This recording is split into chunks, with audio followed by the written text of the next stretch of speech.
Chapter 39:12. The young lady's face was pale, and there was no longer that overbearing aura from earlier on. Her petite body was caught by someone. Tightly, she was brought into a warm and spacious embrace. Lil Luo. DMO Xian's voice was filled with anxiety and worry. Yiqing Luo wanted to open her eyes and smile at him to reassure him. But the minute she opened her eyes, it was a patch of blood color before her eyes, which immediately turned into a patch of pitch black. She was unable to open her eyes. The dizziness in her head made her lose the ability to think. Finally, under DMO Xian's gentle and affectionate call of Lil Luo, she completely lost all consciousness.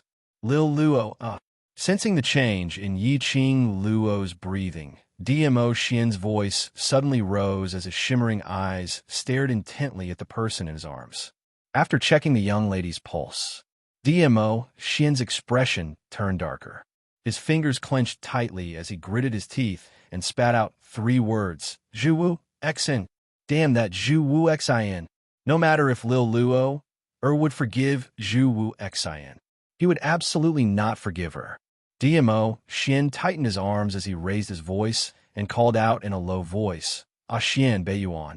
2 figures, one tall and one short, appeared in the night sky. Guard this place. Don't let other blind things come near. DMO Xian instructed and carried Yiqing Luo as he flew away. Tang Beiyuan stared blankly at the direction where DMO Xian left, watching his figure disappear completely. She then regained her senses as she slowly stood up.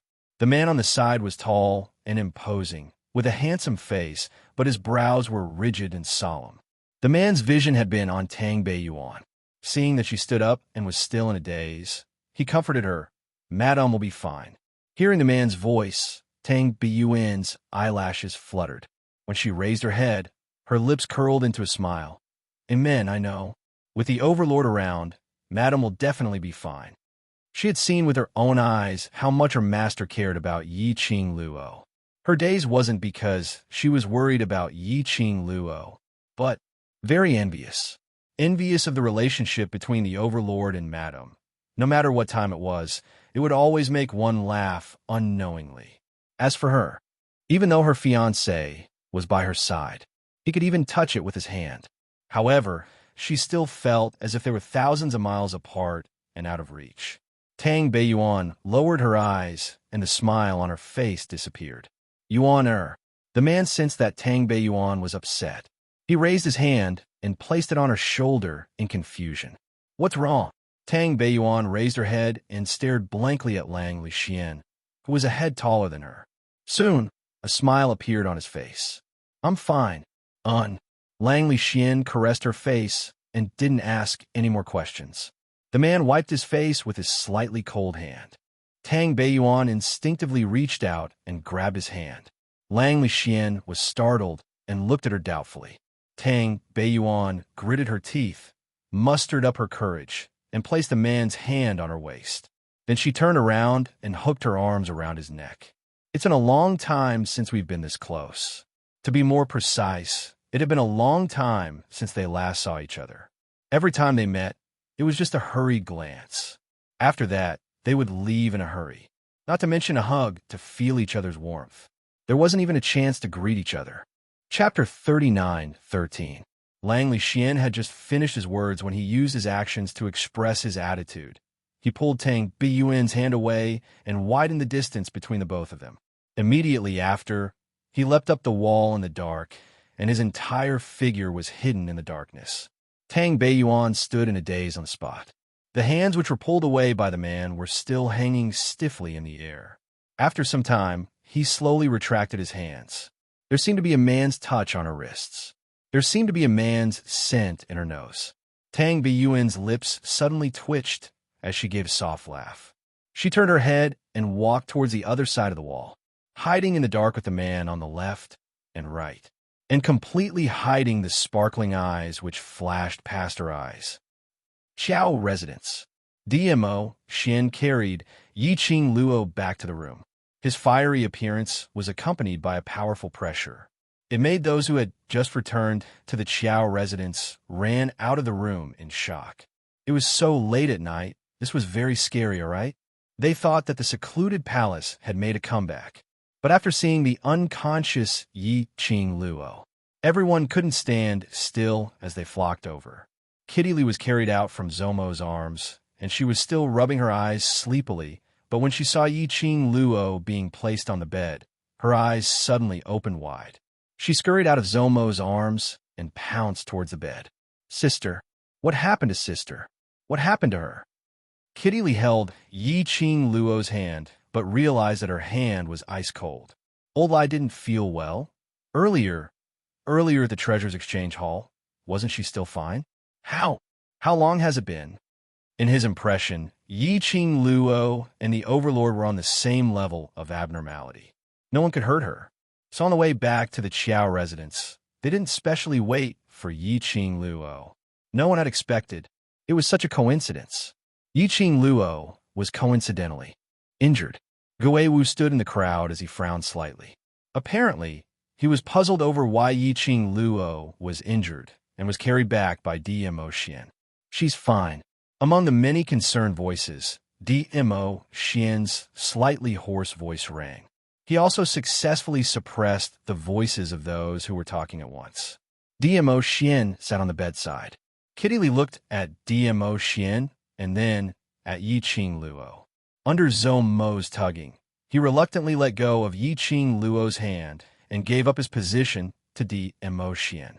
DMO Xian held Yi Qing Luo's hand, using his broad palm to warm Yi Qing Luo's hand as he continued to speak calmly. I'm here, everyone, don't worry. Everyone turned pale and wanted to ask more questions. But looking at DMO Xian's expression, however, none of them dared to ask. In the end, Gui Wu took the lead and walked out of the room. Only then did the others leave the room one after another, looking back every few steps. After closing the door, Kitty Lee pursed her lips. She grabbed Zomo's hand with displeasure and worry, pinching it from time to time. What's wrong with my sister? Dizun and brother-in-law didn't say anything. How can I be at ease? The Overlord is more worried about her than any of us. Mo caressed Kitty Lee's head. Since the Overlord says it's fine, then Xiao Qing Luo will be fine. Qing Luo she. Suddenly, a soft but emotionless voice was heard from the crowd. Everyone's gazes turned towards the direction of the voice. Chapter 39:14. Drug unconscious? What kind of joke was that? Yi Qing Luo, that kind of pervert. She was a top-tier alchemist. How could she be drugged unconscious? It's the truth. Mo Yuing blinked her empty eyes and repeated seriously. You can ask her when she wakes up. Looking at the little lowly's serious look, everyone was still in disbelief. After all, drugging had always been Yi Qing Luo's specialty. I believe you. Suddenly, a deep voice was heard. Xiao Yinyan had appeared at the corner of the long corridor and was slowly walking towards their direction. The moment Xiao Yinyan appeared, everyone stopped their discussion. The man walked slowly to Mo Yuing. His gaze was deep like the sea, and his silver hair hung down his cheeks, adding a mysterious and noble feeling to the man. Mo Yuing raised her head and blinked as she looked at the approaching figure. The aura from the man made her heart, or rather, her soul, had a restless feeling. It was very uncomfortable, and she didn't like this feeling. She wanted to avoid it. But Xiao Yinyan seemed to see through her thoughts as he stretched out his hand and blocked in front of her. The man's gaze was burning, as if he could see through Mo Yuying's soul. You have always been sensitive to the people you care about and can easily see the condition of others. This point, you still haven't changed. Mo Yuying's brows were tightly knitted together as she looked at him with her empty eyes. However, his pupils were not focused at all, and there was not the slightest bit of spirit in them. When his eyes looked over, for a moment, it made one feel that this pair of eyes were already blind. Anyone who was stared at by such empty eyes for a long time would have a creepy feeling. However, Xiao Yinyan met her gaze and gently curved his thin lips. He smiled and said, "Even your expression of disgust hasn't changed." Mo Ying's stiff expression loosened for a moment. When the others heard this sweet, cloying words, all of them rubbed their arms. How did Xiao Yinyan see the bored expression on Mo Ying's face? That was obviously expressionless, okay. That was what everyone thought in their hearts. But as the person involved, Mo Ying was shocked. She had always been unable to express her emotions. Her face was stiff. His eyes were lifeless. Even his voice was completely emotionless. In addition, she couldn't even express ordinary emotions. Even a sensitive lady like Yi Qing Luo would not be able to detect her emotions. This man in front of him.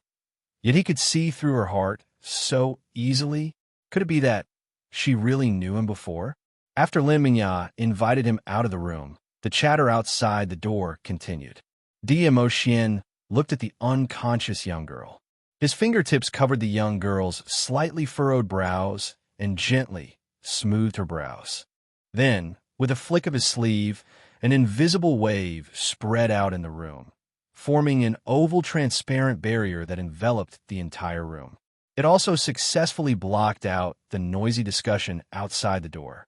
He held the girl's cold hand tightly, one hand on his cheek and the other on his mouth to warm it. His peerless face was filled with a peaceful expression of pampering. There was not the slightest hint of anxiety or unease. He wasn't worried that this medicine would cause any harm or influence to Yi Qing Luo, because this was the medicine which Zhu Wu Xian had given to Yi Qing Luo. Even if Zhu Wu Xian was working together with the secluded palace, he would absolutely not hurt Yi Qing Luo. Chapter 39:15. But he was unable to ascertain when Yi Qing Luo would wake up. Mo Xian's eyes were fixated on the young lady's peaceful sleeping face without blinking. Her eyes were calm, pure, and beautiful, but that pair of icy cold hands couldn't be warmed up no matter what. His broad palm closed over one of her small hands. The other hand stretched out his slender fingers, gently caressing the young lady's icy cold but peaceful facial features. After gazing at it for some time, he sighed softly. Straightening himself, he took off his coat. Lifting up a corner of the blanket, he burrowed into it. Even though she was covered in the blanket, the young lady's body was still icy cold. Mo Xian laid on one side. His arms scooped the young lady into his arms. Using his own warmth, he enveloped the young lady completely. If it wasn't for the fact that the young lady's breathing was smooth and her pulse was steady, this icy cold touch, it was indeed very scary. The person in his arms seemed to have felt the source of warmth. Her little body shrunk into the man's arms. Her peaceful little face revealed a blissful and satisfied smile. Mo Xian placed his chin on her head, feeling the person in his arms, infected with his warmth, his scent. The last time, in the Nirvana realm's passageway to the upper realm, he was careless and allowed Zhu Wu Xian to snatch Lil Luo away. That was close to half a month's time. Lil Luo was imprisoned in such a state by Zhu Wu Xian. This time, how long would Lil Luo sleep for? Yi Qing Luo's head was groggy, as though she was being pressed down heavily by something. She was so exhausted that she couldn't even move a muscle. She creased her brows in pain. She wanted to raise her hand to rub her temples, but her arms were stiff and so heavy that she couldn't lift them at all. She struggled to open her heavy eyes, trying to see clearly what was going on with her. But when she opened her eyes, the surroundings were all white and there was nothing at all. Deathly silence. Where is this? Why was she here? She remembered. She sensed that something was wrong with Zhu Wu Xian and wanted to leave. But Zhu Wu Xian stretched out his hand and pulled her. There was a strange smell coming from Zhu Wu Xian's body. That smell. It was a knockout drug that could make a person unconscious. However, even if she reacted, she would not be able to. However, he still couldn't help but smell that scent. In the end, she seemed to have held on till Zhu Wu Xian left, and she fell into Mo Xian's arms.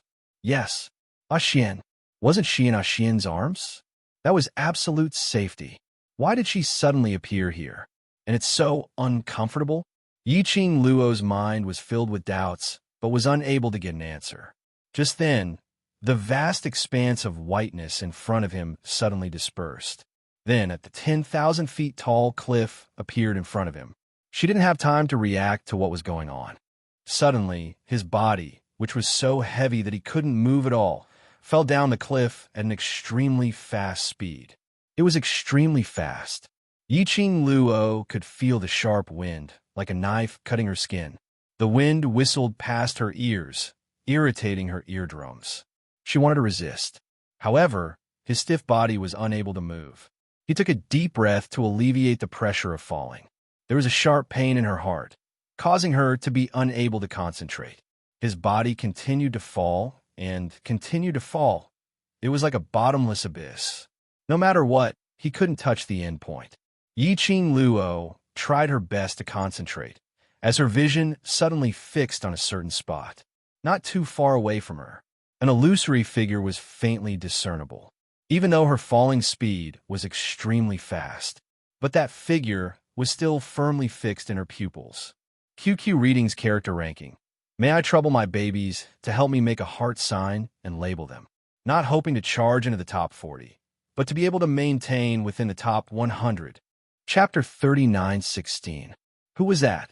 Yiqing Luo widened her eyes, trying to see the true face of that figure. However, the speed at which she was falling caused her eyes to be half open and blurry. Plus, that figure seemed to be shrouded in a thin layer of white mist, illusory, making that figure look like an immortal, extremely mysterious. Yiqing Luo saw it even more unreal.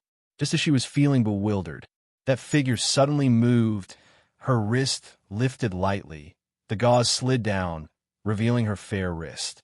Her slender fingers were as smooth as jade, and there was even a thin layer of pale velvet light lingering around them. Every move, it seemed to draw out a white ray, sweeping past Yiqing Luo's eyes. In her ear, she could faintly hear an inaudible, gentle voice. "Child, close your eyes." That voice, gentle like the wind, seeped into her heart from her eardrums. Not knowing why, Yiqing Luo's heart actually had a kind of twitching feeling. It was as if he had been tightly gripped by an ice-cold palm, made her breathing become tight, almost like a physical instinct. She listened to that voice, closed her eyes, which was the moment she closed her eyes. Yiqing Luo seemed to see that white ray, as fast as lightning, heading straight for her face. She couldn't react in time. Her brain suddenly flooded with a large piece of complex and obscure totem. Large piece after large piece, quickly eroding her brain. Her brain immediately seemed to be squeezed by these totem, about to explode. She wanted to hug her headache and groan, but her whole body seemed to be imprisoned by a strong force, unable to move, not knowing if it was an illusion. The moment she closed her eyes, Lin Sanji smiled. Her body seemed to have stopped falling, suspended in midair. Ugh! A painful groan came from her nose. The totem continued to surge, constantly converging towards her heart. Suddenly, Yiqing Luo felt a scorching heat in her heart. No, more accurately, it was the profound jade heart. A burst of scorching feeling hit her heart. Following that, there was a strange aura surging around the profound jade heart. That aura was extremely unfamiliar. It didn't seem like the profound energy she was familiar with. What was going on? What on earth was this aura? What surprised Yiqing Luo the most was her body after coming into contact with this unfamiliar aura. There was no resistance at all. Instead, it was like an open mouth greedily absorbing this strange and unfamiliar aura. This was the first time she had encountered such a strange situation. Yiqing Luo was startled and wanted to control her profound heart jade to prevent that unfamiliar chi from entering her body. However, there was resistance. The profound jade heart in his chest began to let out a sharp pain in protest. Her face instantly turned pale from the pain. She endured the pain with great difficulty. He quickly released his dark force to probe the strange aura in his body. However, the instant her profound energy intertwined with the unfamiliar aura, his profound energy actually took the initiative to entangle that aura, Yi Ching Luo what the hell was going on.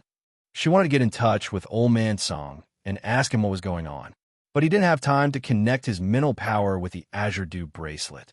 The profound heart jade suddenly sank again. The tearing pain once again messed up Yi Ching Luo's thoughts. Relax, don't resist, follow your body's instincts, accept it. That gentle voice once again sounded beside her ear. Like a spring breeze, it soothed the sharp pain in her heart. Chapter 39:17.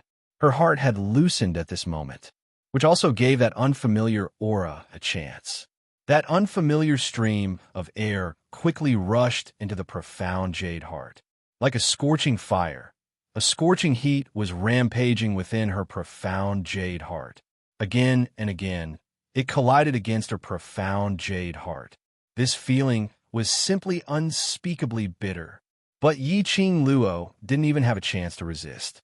She could only forcefully endure this unfamiliar airflow's collision with her profound jade heart, which brought about a sharp pain and a feeling of being squeezed by something.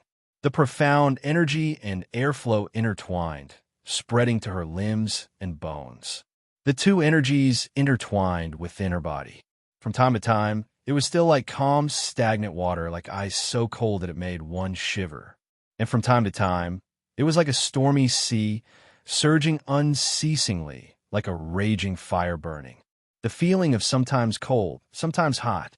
It made Yi Ching Luo really felt that she was about to expand with the heat and contract with the cold, and then explode with a bang. The two energies were still merging together. Yi Ching Luo, who was suffering from the torment, seemed to be able to see the two energies surging within her body, forming a huge storm within. The two energies, in the midst of intertwining and merging, became more and more vigorous. She even heard her own body, under the envelopment of the energy, emitting a kacha sound. Her bones seemed to be torn into pieces by these two energies. Yi Ching Luo felt that this was a feeling of the bones and limbs in her body being reconstructed. Just at this moment, her throat finally seemed to have opened up as she opened her mouth to let out a painful roar. Her hands suddenly clenched tightly. Boundless energy converged on her arms. The air trembled. She felt a strong and overbearing profound energy flying out from her arms. Bang, bang, bang. Deafening explosive sounds resounded all around. Yi Ching Luo swiftly opened her eyes. The profound energy encircling her body swept out even more violently. Yi Ching Luo lowered her eyes, looking at her own body. That energy that was restraining her seemed to have been shaken off by her earlier. Her entire body was light, like a feather. Just a slight movement. His body, which was falling from the sky, stood firmly on the vast expanse of white nothingness. Yi Ching Luo's first reaction was to search for that figure that she saw earlier. But no matter how she looked around, she had never realized that there was someone else besides her in this vast expanse of whiteness. Silence reigned. It was lifeless. In Yi Ching Luo's mind, the image of that figure earlier appeared as he whispered beside her ear. That figure was slender and soft. That voice was as gentle as water. It gave her a very familiar and intimate feeling. He thought about it carefully. His heart suddenly tightened. It was as if he was being pricked by a needle. She slowly lowered her arms. The energy surrounding his body was still circling around excitedly. Until now, what else did Yi Ching Luo not understand? That figure was helping her reconstruct her body, after being cleansed by the marrow cleansing pill. Her bones also started to reform. His entire body seemed to be filled with boundless power. That figure, he was helping her. But why? Yi Ching Luo couldn't understand. Suddenly, her ears twitched, and she raised her head. In the vast expanse of whiteness, a huge palm stretched out. That hand pressed down on her. F*CK. What the hell is that? Yi Ching Luo was about to evade, but that huge palm accurately wrapped around her. It was like Buddha's five-finger mountain, firmly imprisoning her. But it was only at this moment when she was imprisoned. Yi Ching Luo's eyelashes blinked as her struggling movements stopped. Chapter 39:18. Xian's hand? What on earth was going on? When that large palm had completely wrapped her up, Yiqing Luo felt the rampant clamor in her body. The surging energy seemed to have been appeased as it settled down in her body. Following that, a man's mellow voice was heard from all directions, gentle and affectionate, calling her name over and over again. Lil Luo, Lil Luo, Lil Luo. That call seemed to be filled with endless warmth and sweetness. Yiqing Luo's heart seemed to be touched by something.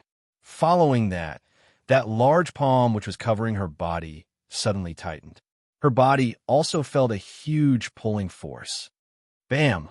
A buzzing sound rang beside her ear. The pulling force disappeared.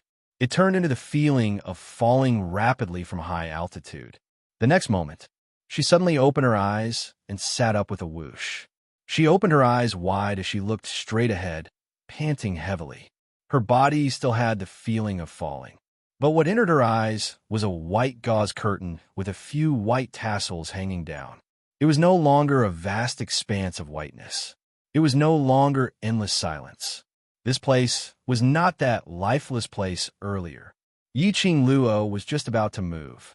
Her side suddenly leaned against a warm and thick chest. Her petite body was stained with warmth. The man's long arm held her tightly in his embrace, as though he couldn't wait to rub her into his body. Lil Luo, you're finally awake. That voice in the vast expanse of whiteness was completely compatible with that voice as it rang beside her ear at a close distance. A familiar smell, a familiar warmth, a familiar voice. It made Yiqing Luo's consciousness gradually return. Her long, curly eyelashes fluttered.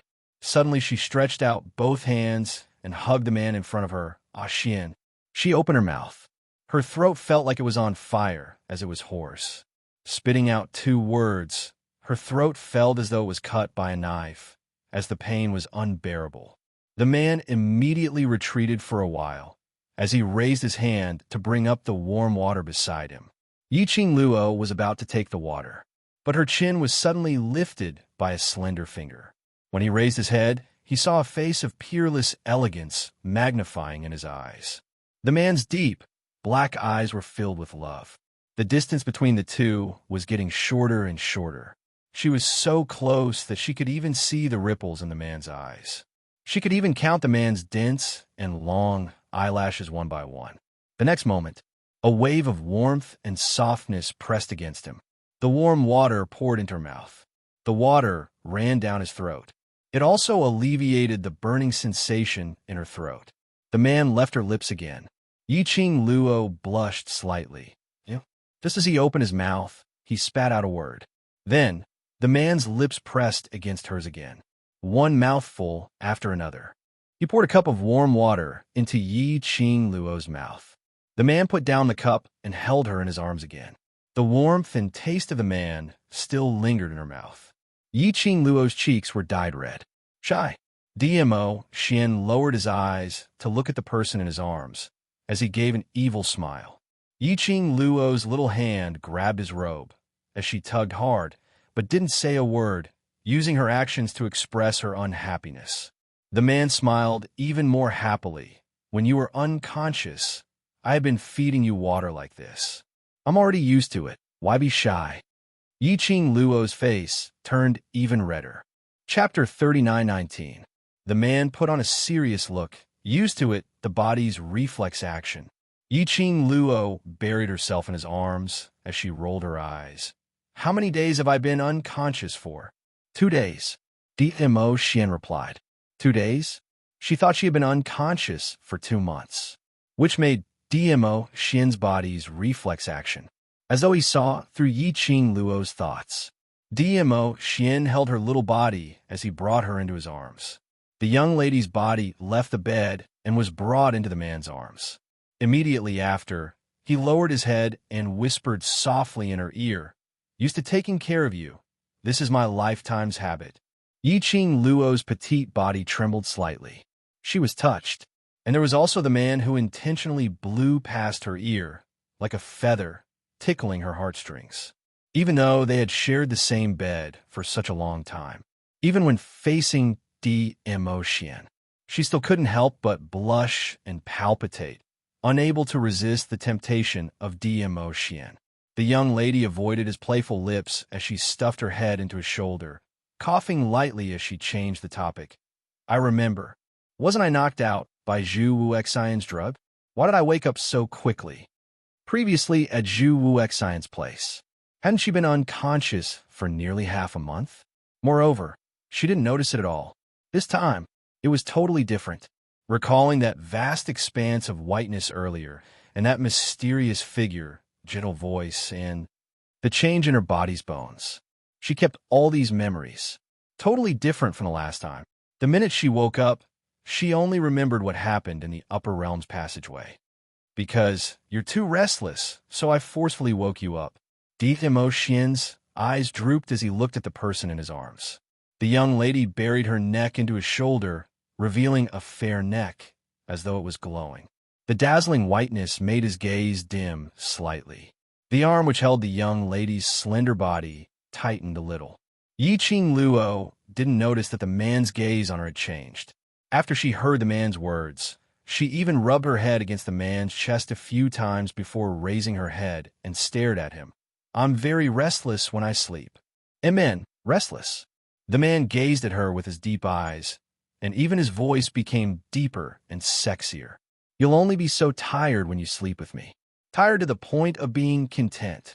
How would Yiqing Luo not understand his hint? A scorching gaze. It was a deep and magnetic voice, and those words that made people blush. All of them made the young girl's heart beat as if it was tired. Her face was so hot that even her body was heating up. Her beautiful face was dyed red. It was like a slowly blooming rose, captivating the soul to the extreme. DMO, Shen abruptly tightened his arms. He was afraid that if he looked at this face that could make his heart flutter, he would be unable to control himself from wanting to hold her tightly in his arms. He hugged her tightly and said, "These 2 days, you have indeed been restless. Sometimes your body is cold, and sometimes it feels like it's burning. You even let out painful cries from time to time, as if you're in a deep sleep and in extreme pain. So, I can only enter your consciousness and wake you up. Infiltrate my consciousness." Yiqing Luo recalled that the last thing she remembered was a huge palm floating down from the sky, imprisoning her. It was indeed because of DMO Xian that she woke up from that vast expanse of whiteness. But what Yiqing Luo didn't know was, although DMO Xian's words were spoken in a light tone, but the truth was in these 2 days of deep sleep. Chapter 39:20. These 2 days had practically tortured him to the point of insanity. He was on the verge of collapse, watching Yiqing Luo howling in pain in her sleep. Looking at Yiqing Luo's alternating between cold and hot, the agonizing look. He was powerless to solve this problem, especially after hearing that Old Man Song was unable to get in touch with Yiqing Luo. It was like an invisible force, completely isolating Yiqing Luo from the outside world. DMO Xian's heart was even more restless. Fortunately, Lil Luo woke up. This was the method that Old Man Song had taught him. Sneaking into Yiqing Luo's consciousness space, he brought her out from within. However, the dangers involved. He didn't intend to let Yiqing Luo know. As long as his little Luo woke up safely and returned to his side, that was enough. She could feel the slight ups and downs of the man's emotions, and the strength of his hands tightening. Yiqing Luo's chin rubbed against the man's chest. Then, she raised her head and smiled at the man's chin. Both hands also tightly encircled the man's waist. She knew what DMO Xian was feeling right now.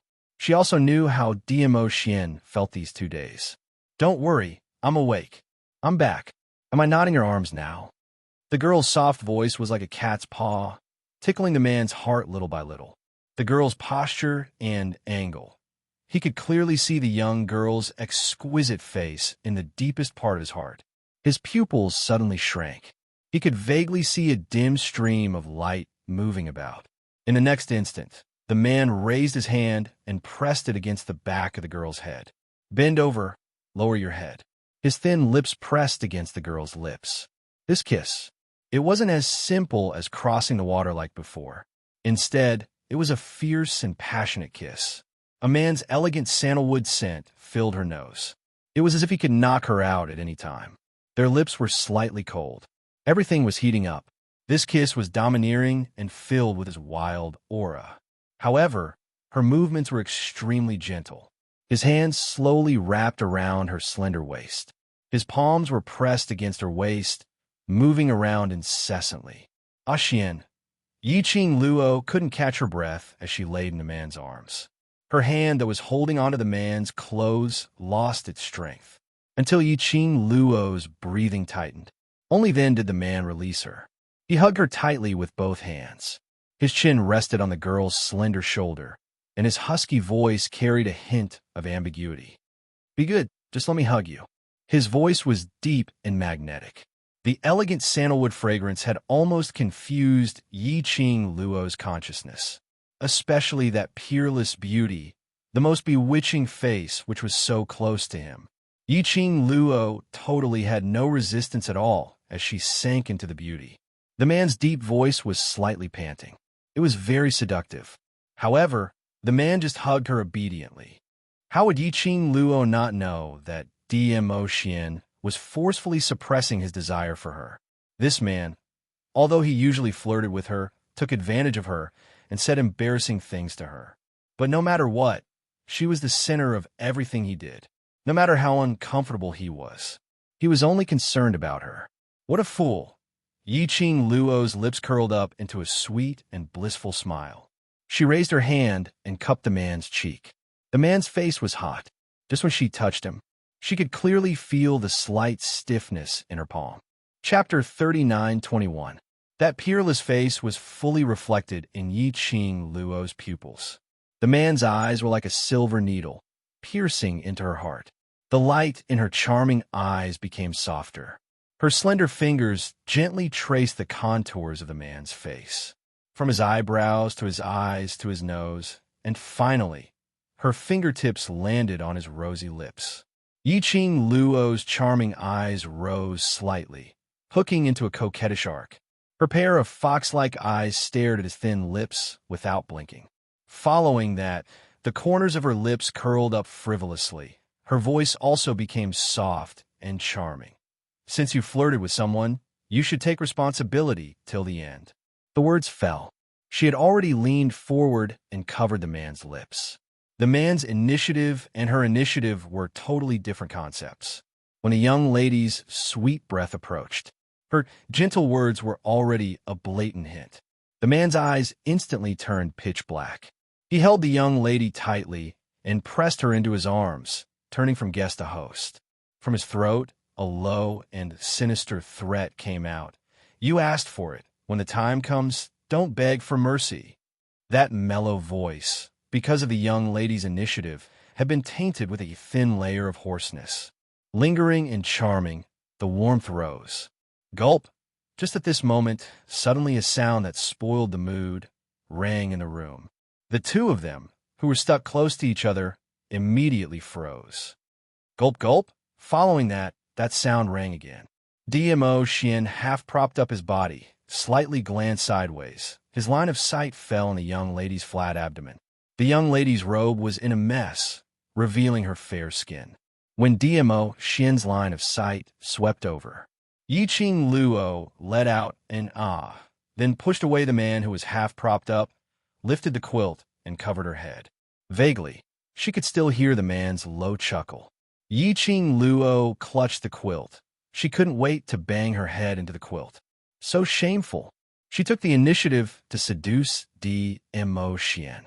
She didn't expect her stomach to be so disappointing. At this juncture, it was actually so hungry that it was growling. Did it need to be so embarrassing? Mushroom. Blue skinny. Yiqing Luo silently cursed her stomach 100 times in her heart. Suddenly, she felt a broad palm covering her quilt. Her body stiffened.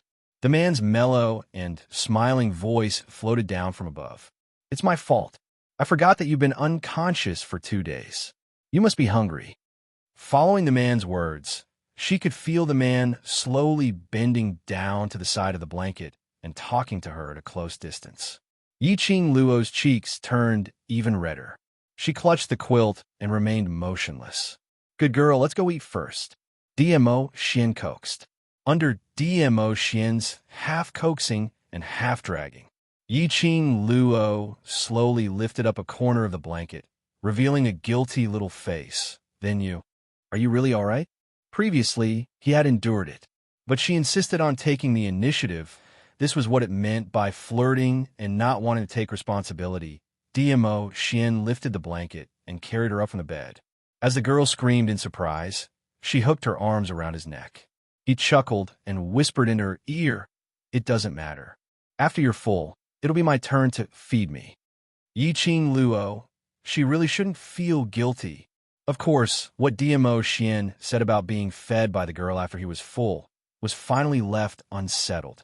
Because after Yi Qing Luo had freshened up and followed DMO Xian out for a meal. Chapter 39:22. After finding out that the reason why Yi Qing Luo was unconscious was because of that fellow Zhu Wu Xin, he immediately exploded. Old Lai, in particular, slammed the table, his beard widened. "What? That kid actually dared to drug you. You just wait. I'll bring the Hell Palace's people right now and screw up his red clear pavilion." With that, Lao Lai rolled up his sleeves and walked toward the door. He took a few steps.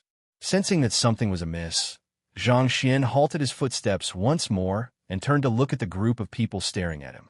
Even as he rolled up his sleeves, he asked, "Aren't you all going to stop me?" Everyone shook their heads in unison. Even the person involved, Yi Qing Luo, had an incomparable tacit understanding as she shook her head. "Not stopping. Not stopping. How can we stop Old Lai's decision? Go on. I have high hopes for you." Lao Lai. Both of them stared at each other for a few seconds. Old Lai slowly put down his sleeves and coughed softly. "Forget it. Looking at you, you don't seem to want to take revenge on that brat.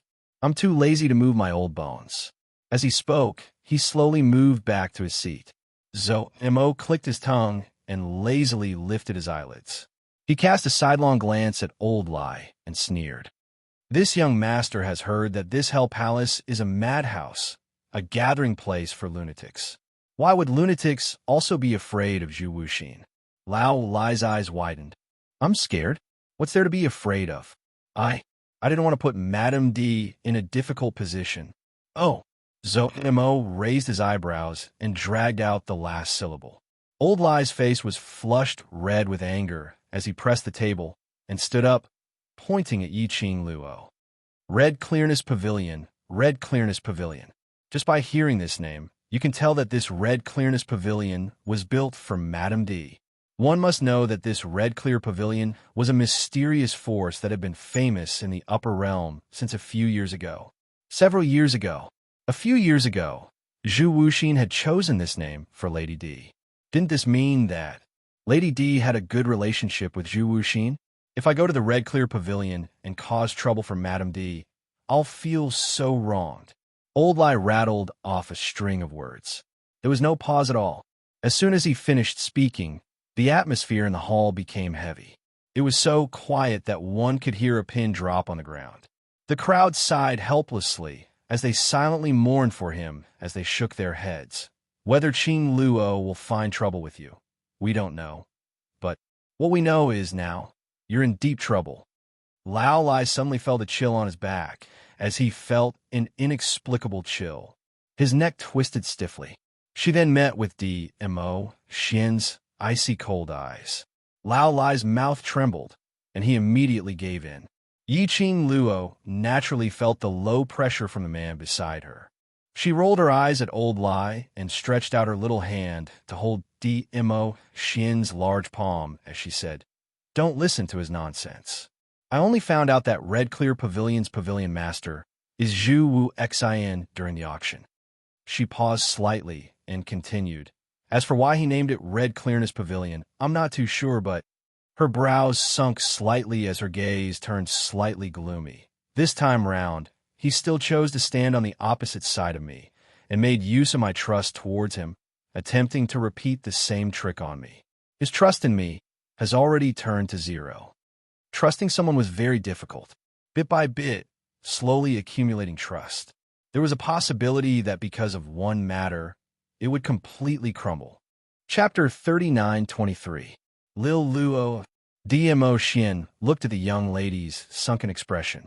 Although her head was lowered and her fine black hair covered her expression, but DMO Xin could clearly feel that Yi Qing Luo's current mood was very gloomy.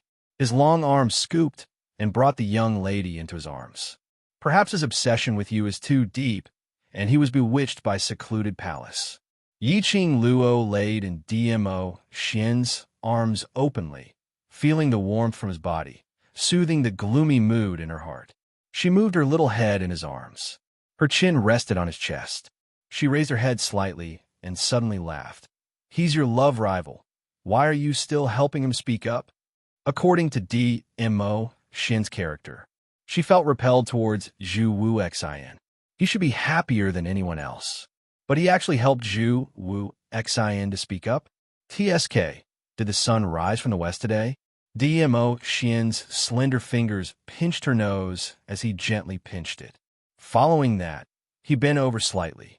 That handsome face came close to Yi Qing Luo's face. The surrounding crowd, why did it feel like they were being neglected? But luckily, the two of them who were extremely intimate still had some conscience. They didn't really engage in lovey-dovey activities in front of everyone. DMO Xian's face stopped at a distance of about a fist away from Yi Qing Luo. His crimson thin lips curled up slightly as he revealed a devilish smile. His slender fingers slowly slid from her nose to the area between her brows as he gently rubbed it. I just don't want to see you frowning here, showing a worried look. Yi Qing Luo's heart suddenly soared. A faint smile unknowingly appeared in her eyes. Her arms hooked onto DMO Xian's neck as she smiled like a flower. Seeing this face of yours has healed my body and mind. The two of them smiled at each other as their eyes were filled with tenderness and sweetness. The surrounding crowd. All right, although the two of them weren't really lovey-dovey, but this feeling, as compared to lovey-dovey, was even more stimulating. But Yi Qing Luo's mood indeed rose by a lot. In the main hall, everyone was bustling. However, in a dark corner not far away, there seemed to be a layer of frost covering it. Some of the servants of the Qiao mansion who passed by felt an inexplicable shiver. In the dark, a red figure was faintly discernible. The man's face was as cold as ice, without the slightest emotion, especially those eyes that were like stagnant water. It was as if he would freeze to death under his ice with just a glance. He wasn't close to the hall, but he wasn't far either. He could clearly hear all the voices in the hall. In his mind, the girl's clear voice kept repeating over and over again, "His trust in me has been reduced to zero." Trust? Did she no longer trust him?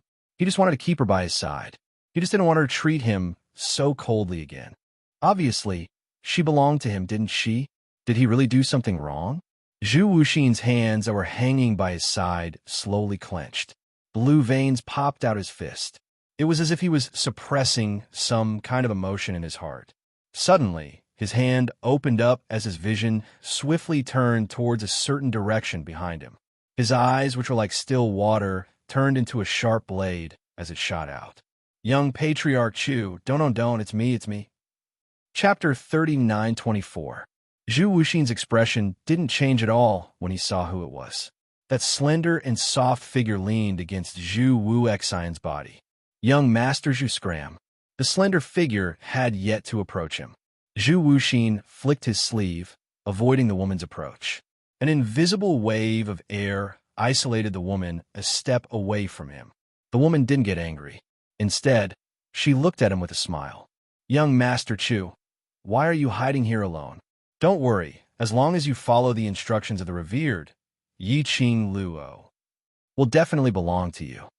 Zhu Wuxin's eyes flashed. The lady naturally didn't miss his reaction as she smiled delicately. You must know, even if Yi Qing Luo is with the Overlord now, but they will absolutely not be able to walk to the end. Only young Patriarch Chu, who has been recognized by the Overlord, is Yi Qing Luo's future husband. Zhu Wuxin's pupils suddenly constricted. He didn't even look at the woman. He moved. It disappeared into thin air.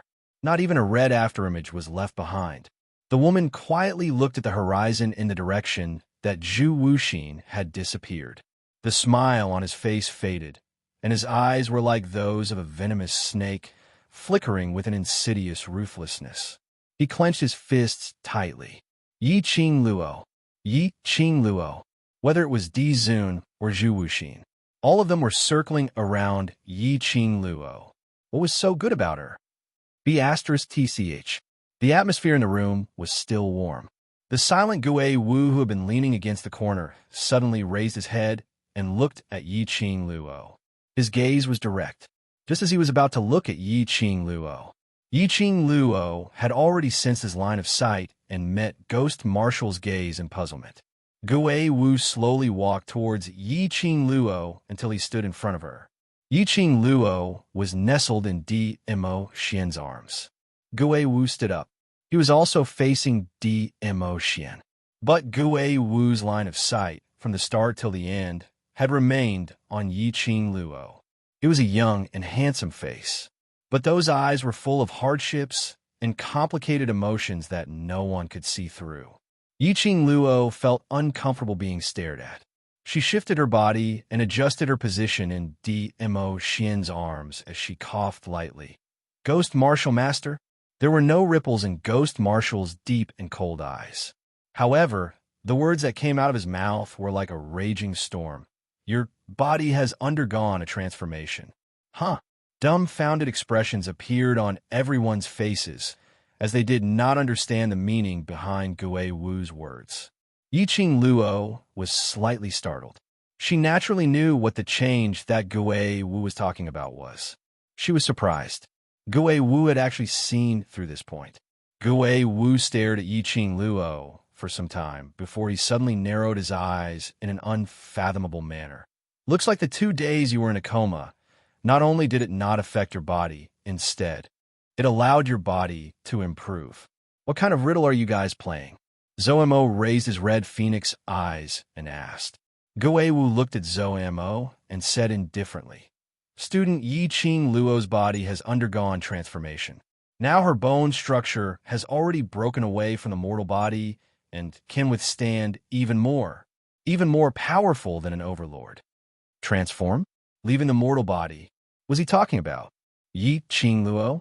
Everyone's gazes shifted onto Yi Qing Luo in unison. That blatant gaze made Yi Qing Luo burrow into Dmo Xian's arms, and even took up Dmo Xian's arm to block in front of her. Chapter 39:25. Everyone shook their heads in unison. I have never seen a beauty who has left her mortal body. Yi Qing Luo. She couldn't be bothered with them as she set her sight on Gui Wu. It seemed that Gui Wu was very clear about the transformation of the bone frame.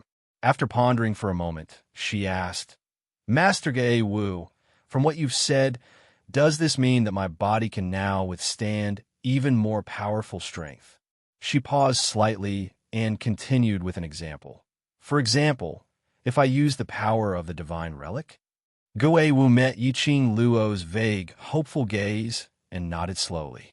Yi Qing Luo's eyes lit up. Previously, she had forcefully used the power of the divine relic to raise her strength in a short period of time to tide over the crisis. The price she had to pay was the overdraft of her body, and the divine phoenix profound heart jade in her body was likely to cause a backlash. All these reasons stem from the fact that her body could not withstand the overload of power. Now her body, her bone frame, had been reconstructed. All the impurities had been eliminated, separated from the mortal body. After withstanding the power of the divine relic and even more powerful forces, her body could finally bear it. But under Yi Qing Luo's bright eyes, Gui Wu suddenly said, Don't be happy too early. Even if your bone frame has been transformed, it doesn't mean that you can mess around. When she was still a mortal body, Yi Qing Luo time and time again did something which made one worried. If she relied on her body to withstand the powerful forces to mess around, no matter how solid the foundation was, it would be exhausted over and over again. Yi Qing Luo's spirit would not be able to bear it. I know. Yi Qing Luo nodded seriously. I won't mess around.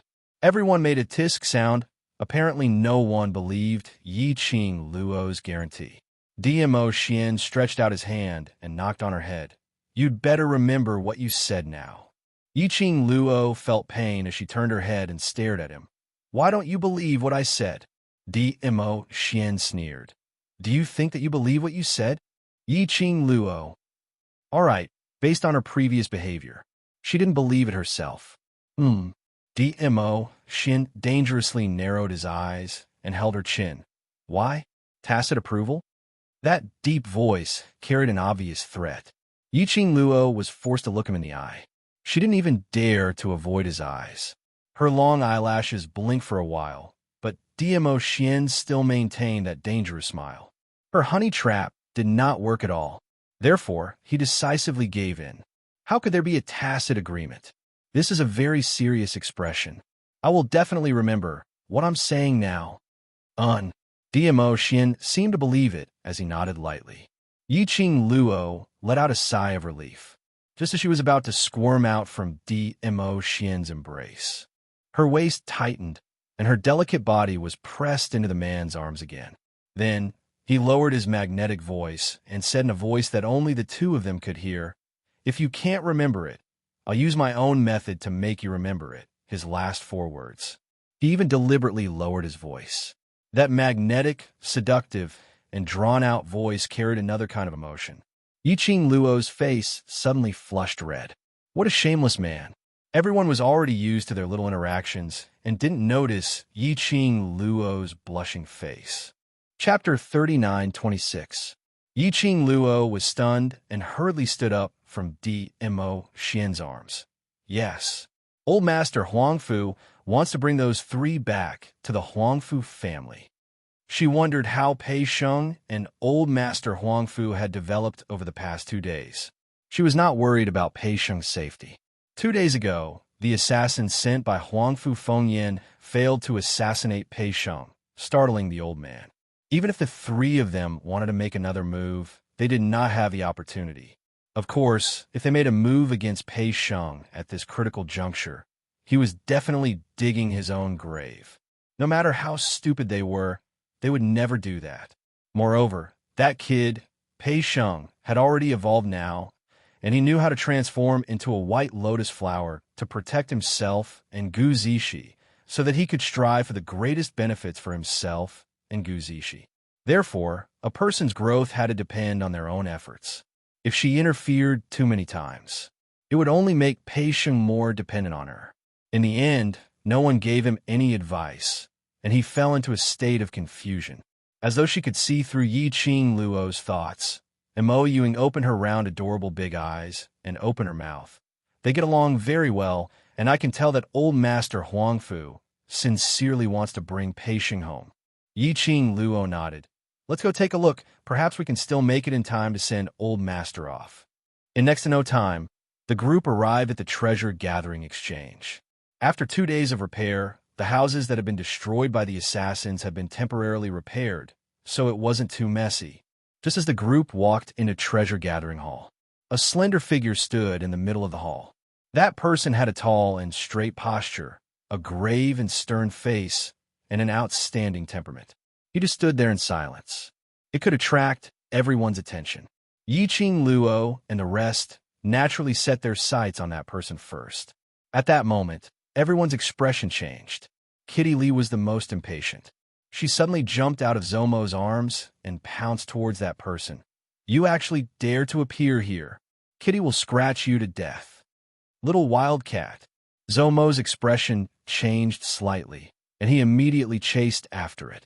Before that person could make a move, he pulled Kitty Lee into his arms. With a quick roll, he dodged the man's attack. Meanwhile, a black figure moved and quickly appeared in front of Zomo. With a raise of his hand, a black light condensed. The 2 forces collided, creating traces of electricity. It was tight and gradually dissipated. The shockwaves in the air gradually subsided.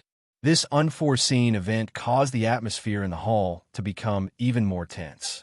The group of people stared at that person with tensed emotions.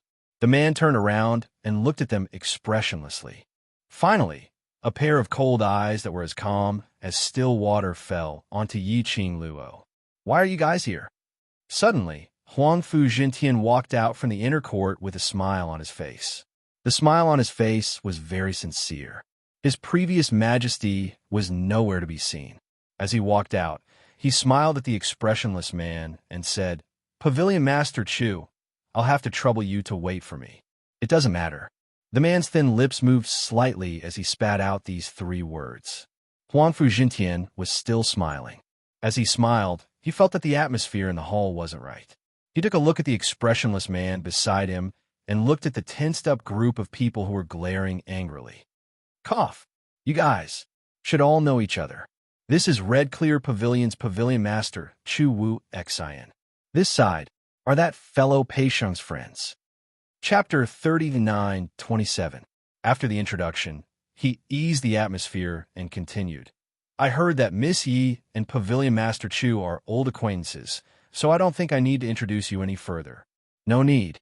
Zhu Wu Xian stared at Yi Qing Luo. "I understand her better than anyone else." Huangfu Jintian. "Why does it feel like the atmosphere is getting weirder and weirder?" Yi Qing Luo and the rest looked at Zhu Wu Xian warily. He truly hadn't expected Chu Wuxin to appear at the treasure-gathering exchange. Moreover, it seemed like they were here to cause trouble. Yi Qing Luo had not expected to meet Zhu Wu Xian here. She thought that Zhu Wuxin would not dare to appear before her in the near future. What astonished Yi Qing Luo the most was Chu Wuxin had actually changed out of his usual red clothes. Today, he was dressed in a white robe, which made him look even more cold and aloof. The unapproachable aura around him was even more obvious. To be honest, although Chu Wuxin was dressed in red, his temperament did not seem out of place. But it was obvious that he was more suited for white. This color was too compatible with him. However, Yi Qing Luo's slender brows creased slightly. There was an indescribable feeling of unease in his heart. If I remember correctly, Chu Wuxin had always been dressed in red. This was because the original owner, Yi Qing Luo, had once said to let him always wear red clothes. Chu Wuxin kept this in mind. He also used his actions to show how much he valued the original owner. But now, she had actually swapped out her red dress. This represented that he had let go of Yi Qing Luo.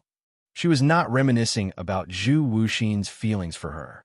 It was not because Zhu Wuxin had let go of this relationship and felt that it was a pity. Instead, somehow, he felt that something was wrong. Zhu Wu Xian's sudden change was really too strange. Would someone as stubborn as Chu Wuxin really give up so easily? Yi Qing Luo pursed her pink lips slightly as her little hand gently held the man's big palm beside her. She raised her head slightly and looked at the man. He also transmitted the uneasiness and doubts in his heart. The girl subconsciously relied on him. The man, who was not in a good mood, suddenly smiled. He held the young girl's small hand. His long and narrow peach blossom eyes were filled with a faint smile. With one hand, he pulled her into his embrace and soothed the uneasiness in the girl's heart. When the girl's breathing calmed down, DMO Xian then slowly raised his head. His long and narrow peach blossom eyes no longer had the tenderness from earlier, as he calmly and indifferently looked at Zhu Wu Xian. "Pavilion Lord Chu, long time no see." Zhu Wuxin did not respond, but his line of sight was fixed on a man's hand, which was holding the girl tightly. DMO Xian shot a glance at his own hand, which was wrapped around the young lady's body as his thin lips curled up slightly, containing some ridicule. "Since Pavilion Lord Chu said that you understand Lil Luo, don't tell me that you don't know that Lil Luo doesn't want to see you at all." Zhu Wu Xian's eyes finally reacted, like ripples on the surface of water. But in the next instant, everything returned to normal. Huangfu Jintian realized it. The two sides were not on good terms with each other. He, who was stuck between the two of them, felt a little embarrassed. Fortunately, Pei Sheng and Gu Zishi sensed that the atmosphere outside was not right and came out in time. Chapter 39:28. Zhu Wu Xian returned to Heaven Realm? In that case, Zhu Wu Xian was indeed someone from Heaven Realm. Then why did he hide in Nirvana Realm? Back then, he was pursued by others and hid in Yiqing Luo's courtyard, creating a past with Yiqing Luo. Later on in Nirvana Realm, he established his own force. What identity did he have? At this moment, to rush back to Heaven Realm. Was it because of her, or was it a part of Secluded Palace's plan? Yiqing Luo's slender brows creased tightly as her suspicions toward Zhu Wu Xian grew. 2 days ago, he drugged her. He probably wanted to bring her back to Heaven Realm. You woke up very quickly. Zhu Wu Xian's icy cold voice interrupted Yiqing Luo's thoughts. It also interrupted her probing gaze. That drug won't have any effect on your body. I won't do anything to hurt you. Zhu Wu Xian looked at her fixedly as he explained word by word. I came to treasure gathering because I wanted to wait for you. Not waiting for Yiqing Luo to reply. Kitty Lee's face had already turned red from anger as she flailed around in Zomo's arms. Pooey. What won't hurt sister? What you did is hurting sister. Drugging sister, and still dare to appear in front of sister. Frivolous man, don't stop Kitty. Kitty wants to scratch him to death. Zhu Wu Xian didn't even blink his eyes. He turned a deaf ear to Kitty Lee's accusations. His gaze had been fixed on Yiqing Luo from the start till the end. His gaze was calm, without any fluctuation of emotions. But Yiqing Luo could clearly feel that the gaze he shot towards her was scorching hot. She frowned slightly as her expression turned cold. What are you waiting for me for? I want to speak to you alone. Zhu Wu Xian said. No way. Kitty Lee rejected without thinking. Zhu Wu Xian looked at Yiqing Luo quietly, waiting for her reply. Yiqing Luo's lips pursed even tighter. The man beside her suddenly pushed her body forward. Yiqing Luo was stunned as she looked at him sideways. But towards DMO, Xian's doting eyes. Like obsidian, it shone with an eye-catching radiance. Looking over, what was reflected in his eyes was her face. He raised his hand and brushed away the stray hair on the girl's cheek. The person who understands you best is me. Go. Beside her cheek was the touch of a man's fingertips. It carried a man's elegant sandalwood scent. Her eyelashes fluttered. Suddenly, his small body leaned forward.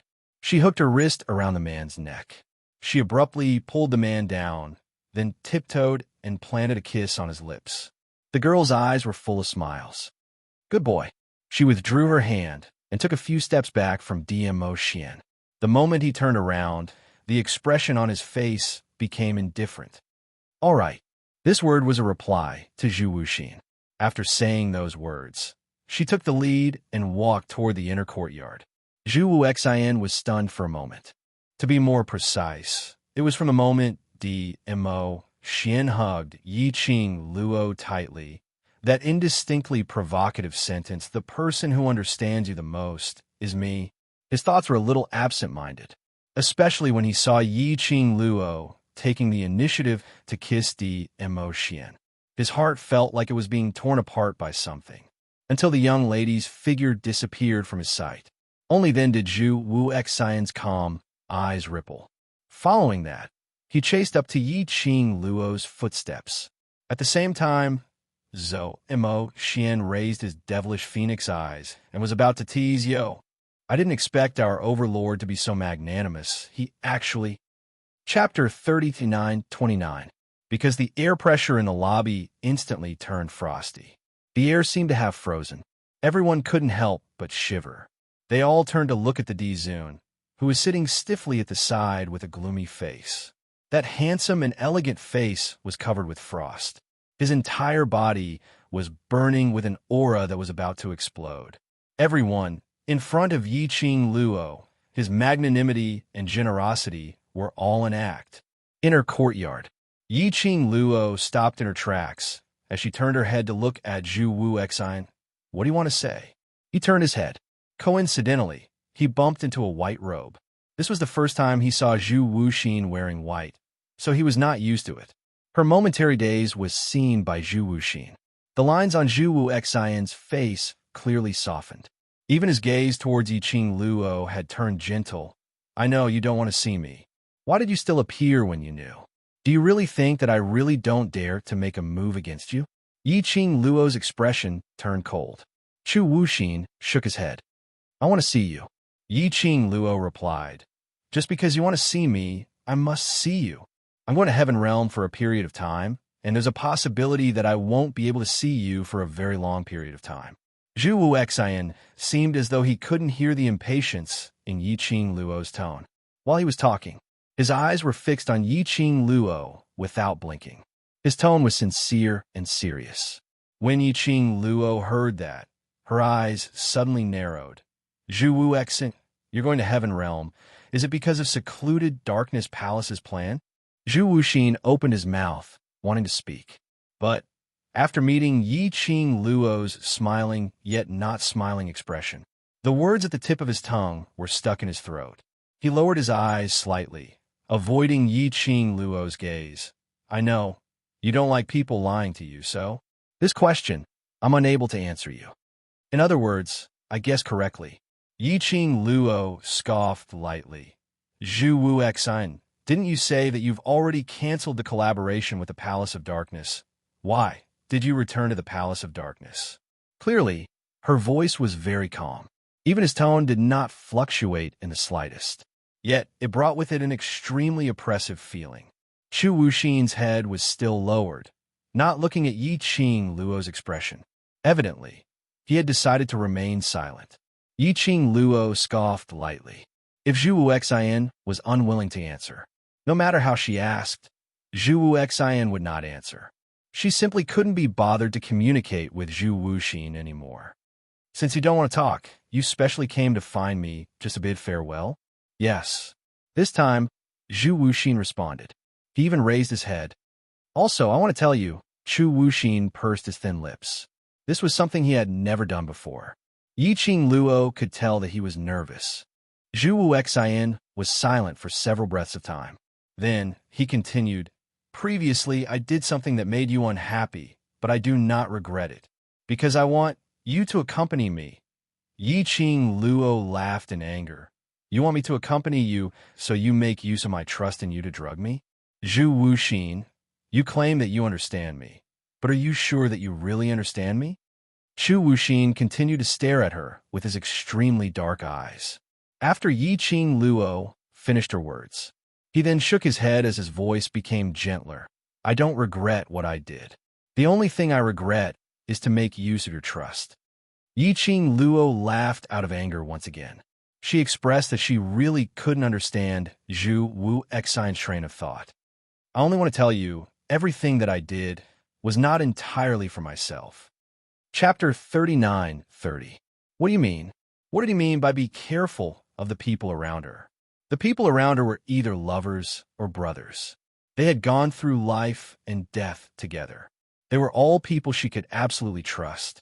Zhu Wu Xian didn't say much. He raised his hand and stretched it towards Yiqing Luo.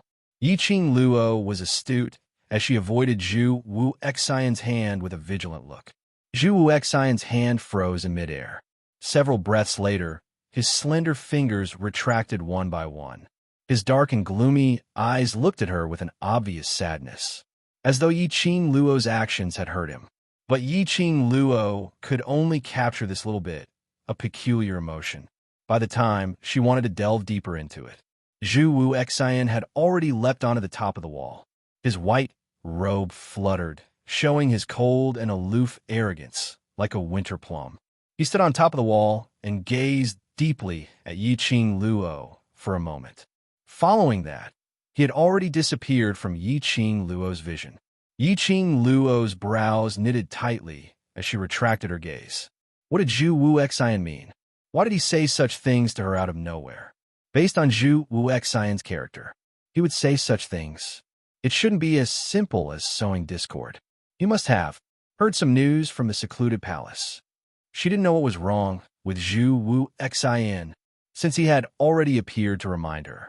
Couldn't he just make things clear before he left? It was better not to say anything than to leave half of it. She was cursing silently in her heart. Suddenly, she felt a tight grip on her waist. A scorching and wide embrace enveloped her completely. Her body was being held tightly by someone. On top of her head, there was a heavy object as a mellow voice with a smile, yet not a smile, floated down.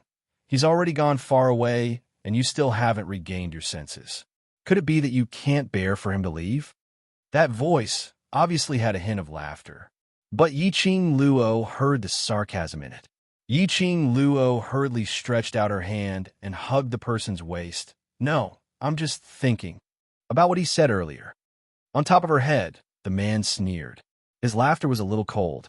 Yiqing Luo rubbed against his arms, but it wasn't able to alleviate the man's gloomy atmosphere. Pei Sheng and the others had already walked in.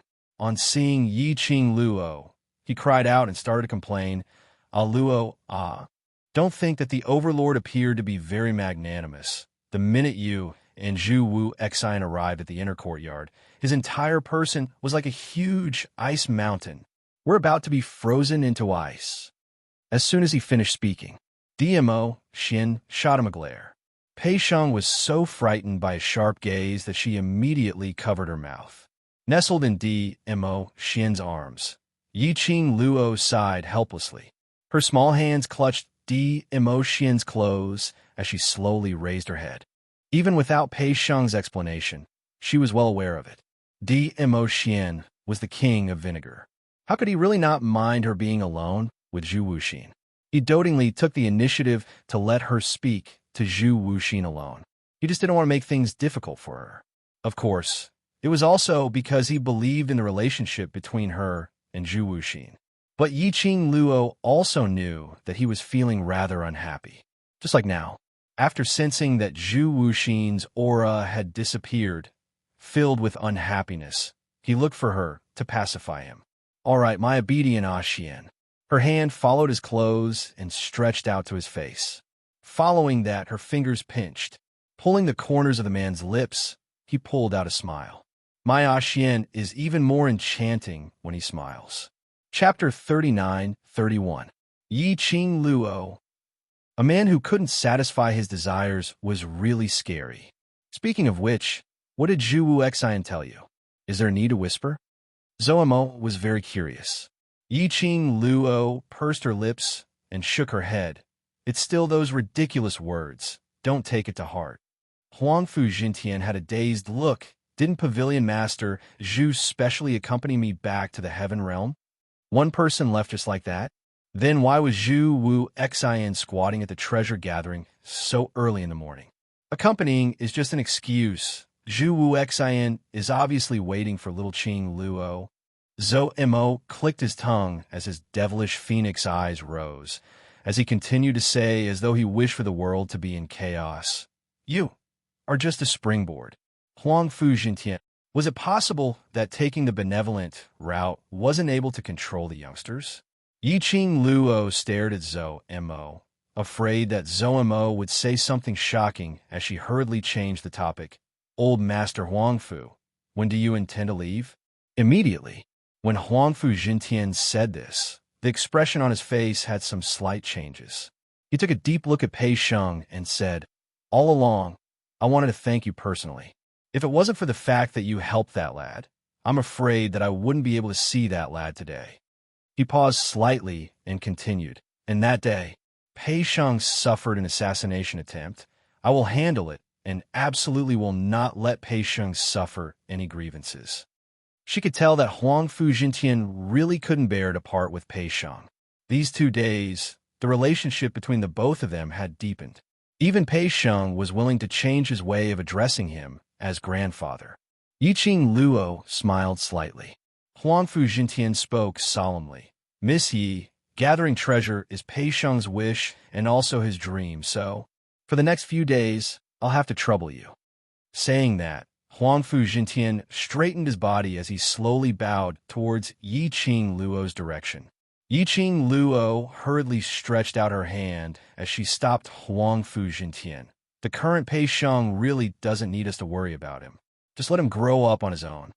"Yes, grandfather, don't worry about me." Pei Sheng went up and held Huangfu Jintian's hand. The both of them exchanged a smile. This heartwarming scene was heartwarming.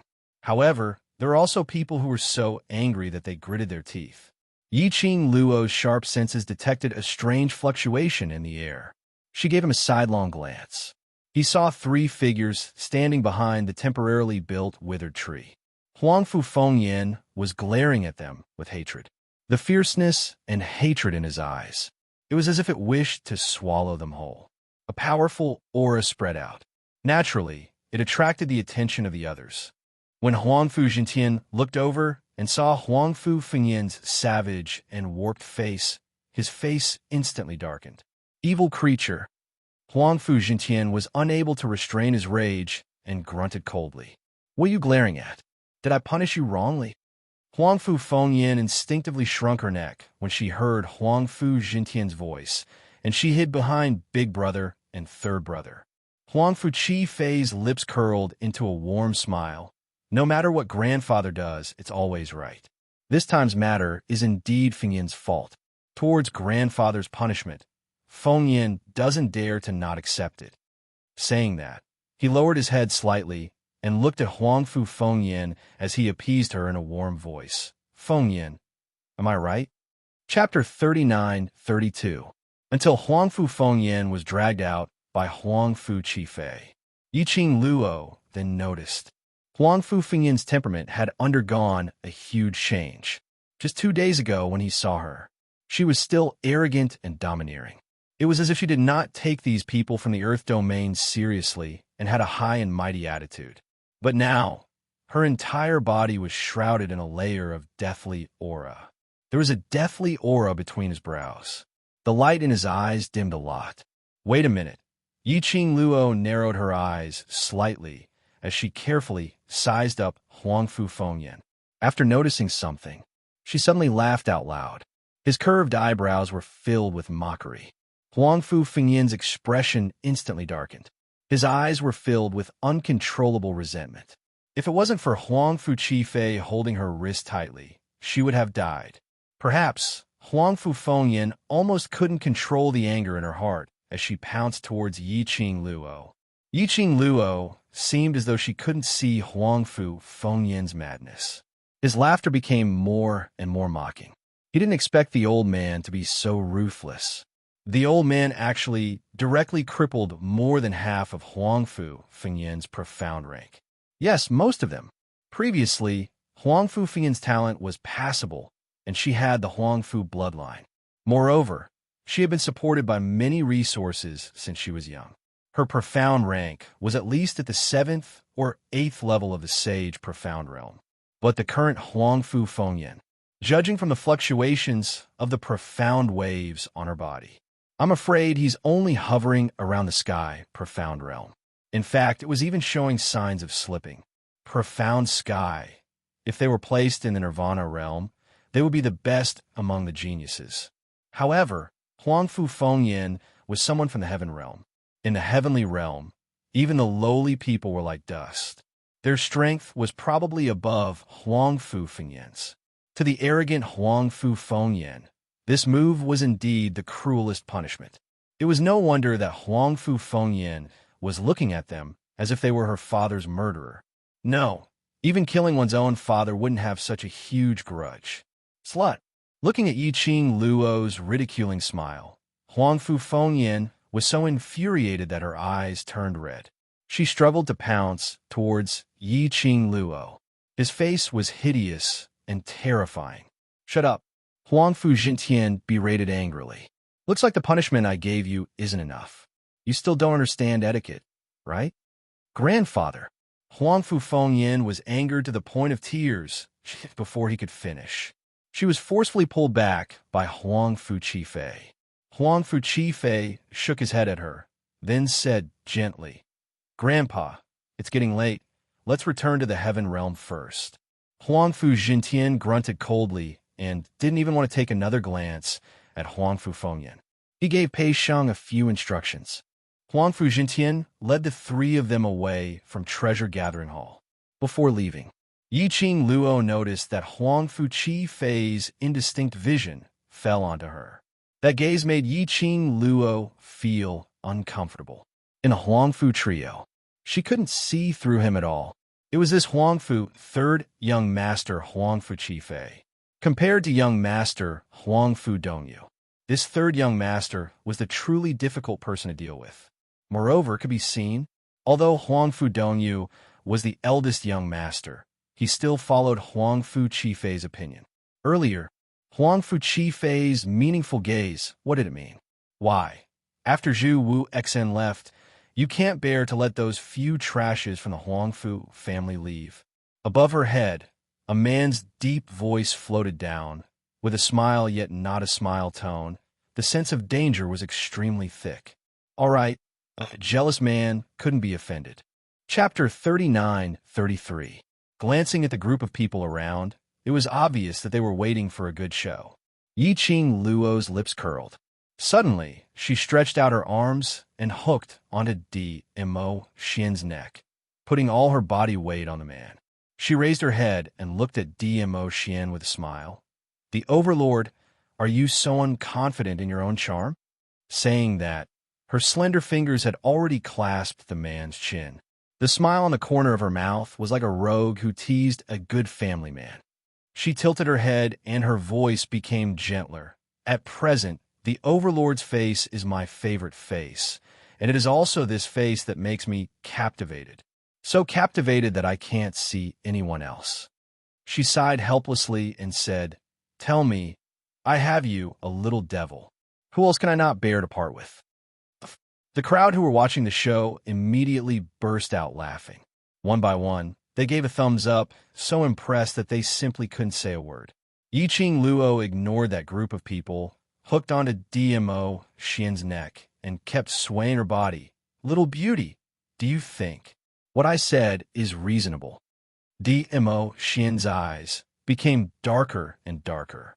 His burning gaze seemed to want to swallow Yi Qing Luo. Immediately, under Yi Qing Luo's gaze, his thin lips curled up, so handsome that it made one's heart skip a beat. "In that case, you only fancy my face?" The man's voice sounded very deep.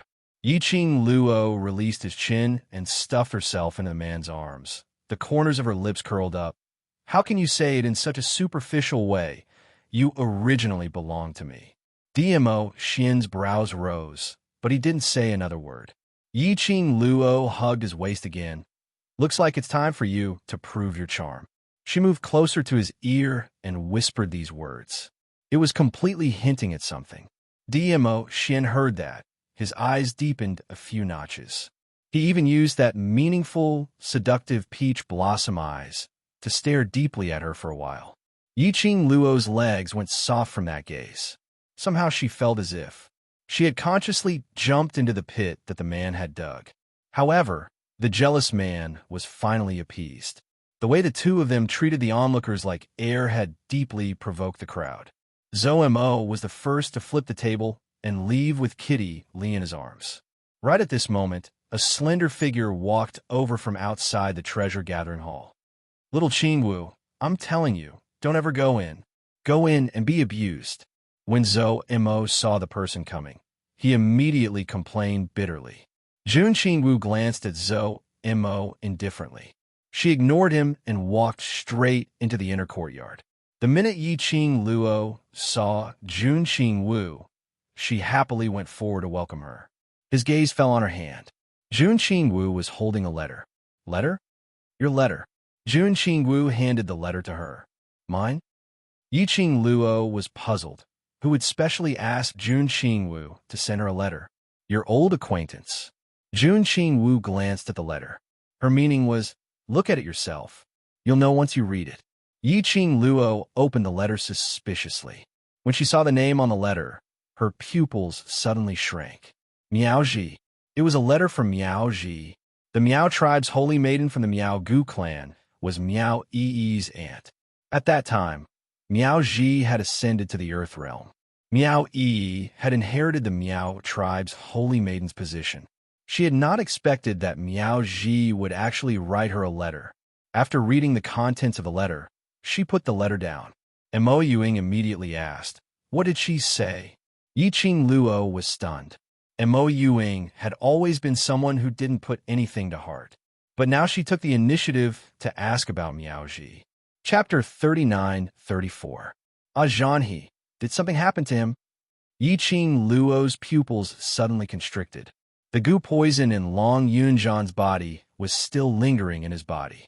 At that time, he specially sent Miao Yi to the West Continent to help Long Yunzhan resolve the goo. However, Miao Yi could only temporarily suppress the goo poison in Long Yunjan's body. Old Man Song had even mentioned before, the goo poison in Long Yunjan's body was not a goo that could be cultivated in the Nirvana realm. This kind of goo worm could only be nurtured by someone with extraordinary strength. To completely cure the goo, he could only go to the upper realm and find someone who understood the art of witchcraft to cure Long Yunjan. Miao Ji had delivered the letter. It was regarding the poison in Long Yunjan's body and the problem of meeting her tomorrow. However, after knowing that the letter was written by Miao Ji, Mo Ying actually took the initiative to ask a question. Yiqing Luo's first reaction was to think of Long Yunjan. Mo Ying blinked her empty eyes and shook her head stiffly. No. Yiqing Luo stared intently at Mo Ying. That expressionless, soulless face was devoid of any other emotions. After a while, Yiqing Luo's expression loosened up. Let's go see Miao Ji together tomorrow. Mo Ying wasn't someone who would lie. She said she was fine, at least before she came to the Earth domain. Long Yunjan's poison did not flare up again. Mo Ying nodded vigorously. Yiqing Luo had just kept the letter. He wanted to hug Jun Qingwu and thank her. The arms did not have time to open. Her feet suddenly left the ground. Her whole body fell into a broad embrace. Above her head, a man's low and husky voice floated down. Yet there was a hint of coldness in it. Lil Luo just woke up not too long ago. She still needs more rest. I'll take her away first. Everyone widened their eyes, wanting to stop him. What did he mean by needing more rest? Obviously, Yiqing Luo had just woken up not long ago. I didn't talk to them for long, okay? However, no one dared to say such words. He could only watch helplessly as Dmo Xian brought Yiqing Luo away in an extremely overbearing manner. Yiqing Luo wrapped her arms around Dmo Xian's neck and felt the cool breeze brushing past her cheeks. But soon, she was tightly wrapped in the man's arms. Warmth engulfed her. Yiqing Luo realized something. Her little head curled up in his arms.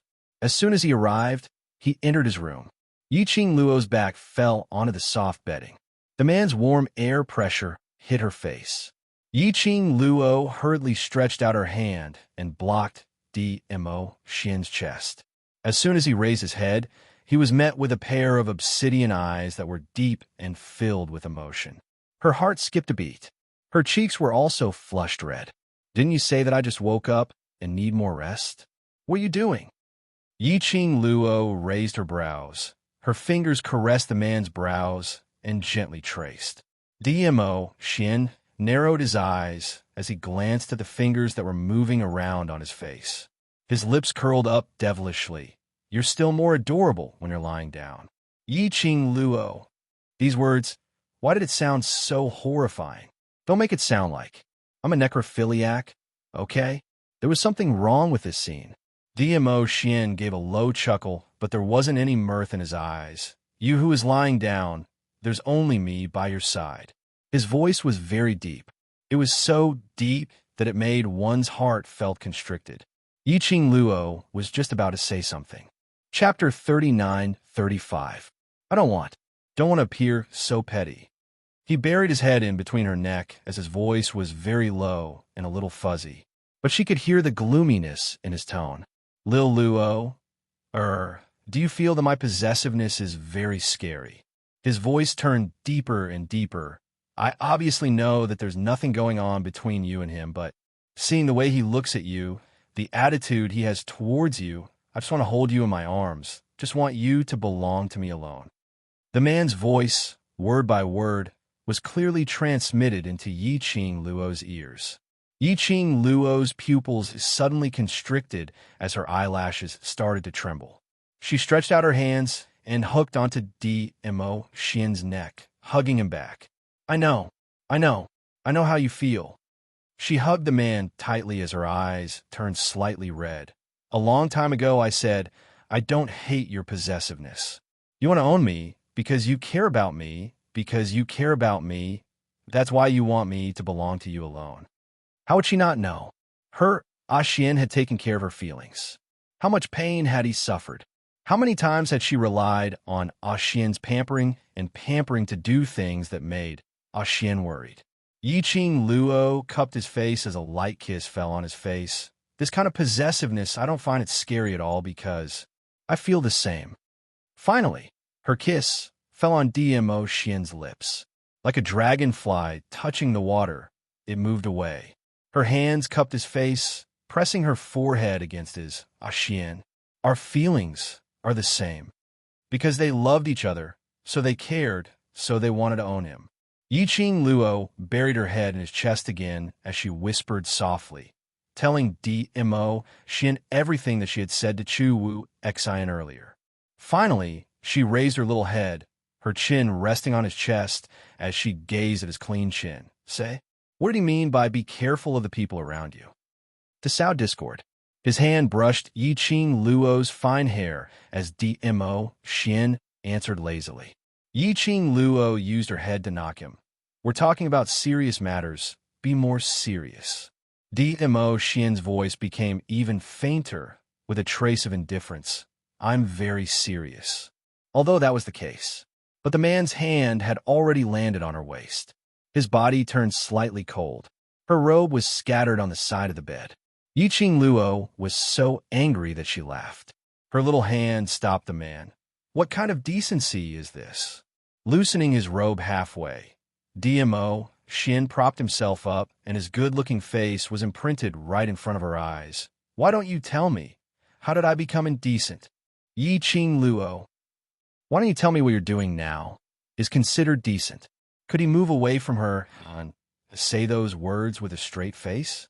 Do you have any sense of shame? Lying through your teeth, doesn't your conscience hurt? Dmo Xian expressed. For the woman I love, what is face? What's the use of it? If he came, could he sleep with little Luo? To be able to sleep with Lil Luo? One's conscience would only feel better. Yiqing Luo, she only wanted to understand from Dmo Xian's mouth what the people around Zhu Wu Xian meant by that. Couldn't they discuss the problem first before doing anything else? No matter how Yiqing Luo's inner heart rejected or how her actions resisted. Finally, when the man's kiss landed. Chapter 39-36. By the time Yiqing Luo woke up, it was already the next morning. The man beside her had long disappeared. Yiqing Luo climbed up from the bed. Her entire body was sore and limp, almost unable to straighten her back. She simply didn't dare to recall the scene of being indecent treated by the man yesterday. That scene was too terrifying. Just recalling it made her legs wobbly. At this moment, she only wanted to use 2 words to describe her feelings. Beast. Wasn't he a beast? The man last night was like a beast who had been trapped for a long time, using all kinds of ways to torment her. He even forced her to stay awake. To put it nicely, she had said it herself. Since she had flirted with someone, she should be responsible. So, she had to set an example. After that, he was unbridled, tormenting and tormenting her. After that, he said that he was magnanimous to let her and Chu Wu Xian chat alone. So he must be rewarded. Hence, tormenting and tormenting again. After that, there was no more after that. She opened her eyes. Her entire body was about to fall apart. Her 4 limbs were almost not her own. Yiqing Luo cried out and pounced onto the blanket, not wanting to move at all. But time waited for no one. She still had to attend Miao Ji's appointment today. After struggling for some time, Yiqing Luo scolded Dmo Xian in her heart as she got up from the bed. When she stepped on the ground, Yiqing Luo felt as though she was stepping on cotton, soft and fluffy. But although her body was sore, but she felt refreshed, and that place was cool, without the pain she had imagined. At least that man still had some conscience. He knew that after tormenting her, he would serve her well. Yiqing Luo snorted. The grievance in her heart had lessened by quite a bit. She hung Dmo Xian specially on the wooden frame with difficulty and let her put on the red robe neatly, and washed up. She was finally able to walk normally and do other actions. Yiqing Luo stretched her waist and stretched her muscles before walking out of the room. When she walked out of the courtyard, Yiqing Luo saw Mo Ying and Xiao Yinyan sitting opposite each other on the stone bench. Old Lai was lying sloppily on the rockery with a blade of grass in his mouth. Goe Wu, Zhou Mo, and Kitty Li were nowhere to be seen. When Yi Qing Luo saw the two of them sitting opposite each other, she was rather astonished. He was very curious. The two of them could actually sit face to face peacefully, and the atmosphere wasn't that tense. Not easy at all. Mo Yuing sensed Yi Qing Luo's gaze and immediately stood up, walking towards Yi Qing Luo. Her pink body was petite and cute. When he pounced into Yi Qing Luo's arms, Yi Qing Luo withdrew her arms and gave him a full hug. During this period of time, Yi Qing Luo felt a gaze which was as sharp as a blade in front of her. She frowned and looked over. She met Xiao Yinyan's gaze. Xiao Yinyan didn't avoid her gaze. He just stared at her, the hand that was holding Mo Yuying's hand. TSK. That gaze was a little too much. Before Mo Yuying appeared, Xiao Yinyan was gentle and polite to her. Many people even misunderstood that he liked her. Now, Mo Yuying had appeared. She, the stepping stone, was kicked to the side. Now that she was hugging Mo Yuying, she was being hated by him? Man. Yi Qing Luo retracted her gaze and hugged Mo Yuying even more fiercely. Let's go, Shadow. Let's go see Miao Ji. Mo Yuying nodded her head vigorously. Waiting here early in the morning was to wait for Yi Qing Luo to meet Miao Ji together. The goo poison in Long Yunzhan's body was not cured. Chapter 39-37. Yi Qing Luo hugged Mo Yuying as she walked towards the entrance of the courtyard. Xiao Yinyan immediately stood up and followed behind. Yi Qing Luo halted her footsteps as she turned her head sideways and looked at Xiao Yinyan as her slender brows rose slightly. You intend to keep following us? Amen. Xiao Yinyan replied straightforwardly. His deep black eyes stared at Mo Yuying without blinking. His silver hair contrasted with his black eyes, making his pupils look even darker. So you're saying you're already certain that she is the person you're looking for? Yi Qing Luo turned around and met his gaze. Those deep eyes seemed to be able to see through everything about him. His tone was unprecedentedly serious. To Yi Qing Luo, everyone in Devil Class were her brothers who had gone through life and death together, even if Mo Yuying was older than her. But in her heart, she had always treated Mo Yuying as her own sister to love. If Xiao Yinyan was sincere in wanting to resolve the misunderstanding with Mo Yuying and get together again, Yi Qing Luo was naturally willing. The days they had spent together, Yi Qing Luo was certain that Xiao Yinyan's character was indeed not bad. Moreover, his feelings towards Mo Yuying were very sincere.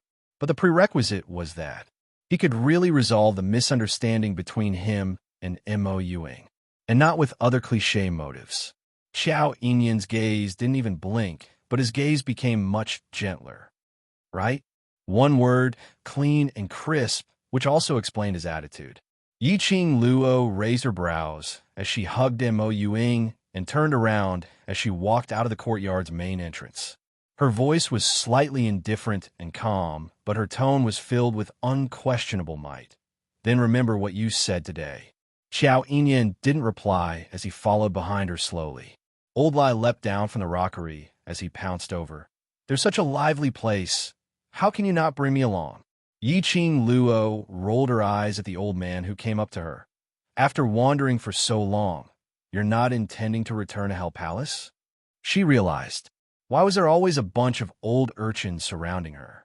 After Goe you left, a god thief came. Now there was another old lie.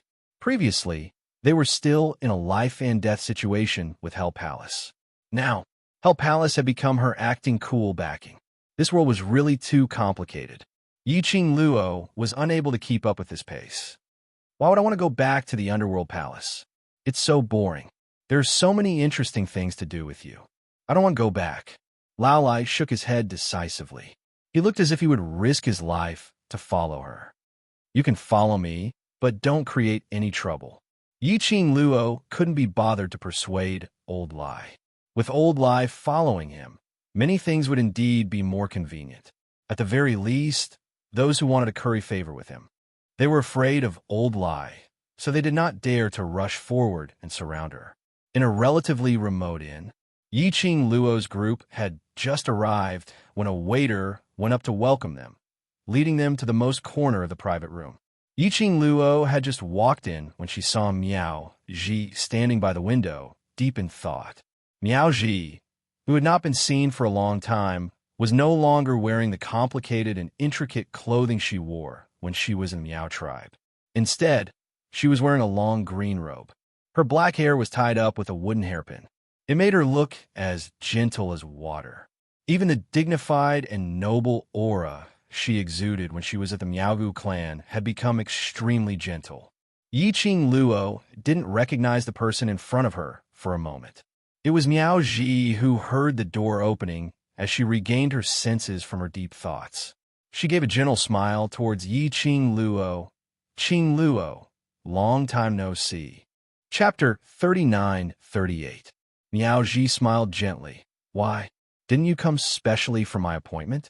Why are you so surprised to see me? Yiqing Luo pulled out a chair and sat down as she sized Miao Ji up. I am indeed surprised. I haven't seen you for such a long time, and you seem to have changed into another person. I thought I had recognized the wrong person. People have no choice but to wear a mask under certain circumstances. Miao Ji picked up the teapot and poured a cup of tea for everyone. My task is completed, so I can naturally remove the mask. Previously, Miao Ji, as an outsider, was taken over by the previous Miao tribe's holy maiden and became the Miao tribe's holy maiden. Only she knew how much pressure she had to bear. So, she had no choice but to toughen herself up. Dignified, indestructible. Only by making herself stronger.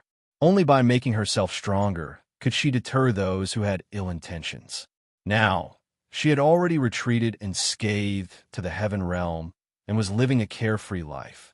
Naturally, there was no need to put on that mask. The few behind her all sat down. Mou Ying couldn't wait to ask, Aunt Miao, you said you already have a way to cure class monitor's goo, right? Her speech was much faster than usual, even though her tone was still as calm as before.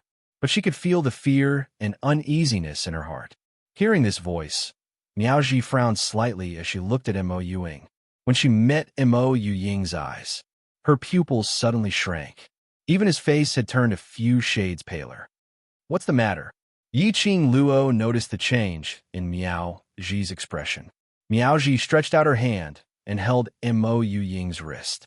Mou Ying was stunned as she blinked her eyes, seemingly puzzled. But Xiao Yinyan, who was by her side, moved his palm and quickly slapped down towards Miao Ji's hand. Miao Ji held Mou Ying's hand and dodged to the side. That palm landed on the table. The teacups collided and the tea spilled out. Xiao Yinyan's eyes sunk as he raised his palm to stop Miao Ji. Yiqing Luo couldn't stand it anymore as her fingertips moved and the glower flame fan opened up and slid into Xiao Yinyan's palm. Xiao Yinyan, if you continue to make trouble, I will ask my shadow to get you out. Xiao Yinyan's hand froze as he frowned and looked at Yiqing Luo. At this time, Mou Ying cooperatively looked up at him and nodded, yes, get out. Xiao Yinyan was speechless. Xiao Yinyan fell silent. But his line of sight was fixed on Miao Ji's hand that was holding Mou Ying's. He was not familiar with Miao Ji. However, when she saw Miao Ji suddenly grabbing onto Mou Ying, her actions were quick, and she wanted to protect Mou Ying. However, Miao Ji only pressed on Mou Ying's pulse. After a few breaths, her brows furrowed even tighter. How long has your condition been like this? What? Mou Ying raised her head. Her beautiful face was expressionless. Yiqing Luo understood the meaning behind her words as her expression sunk. You're asking, her kind, like a soulless state? Yes, Miao Ji said. Yiqing Luo pursed her lips slightly. Ever since I knew her, she has always been like this. But this young Master Qiao was rumored to be acquainted with the shadow. The shadow in the past was not like this. Pausing slightly, Yiqing Luo's pupils suddenly widened. What you mean is, Shadow was poisoned by a venomous worm? She became like this because of the goo worm. Yiqing Luo's words came out. Xiao Yinyan and Mou Ying both looked at her.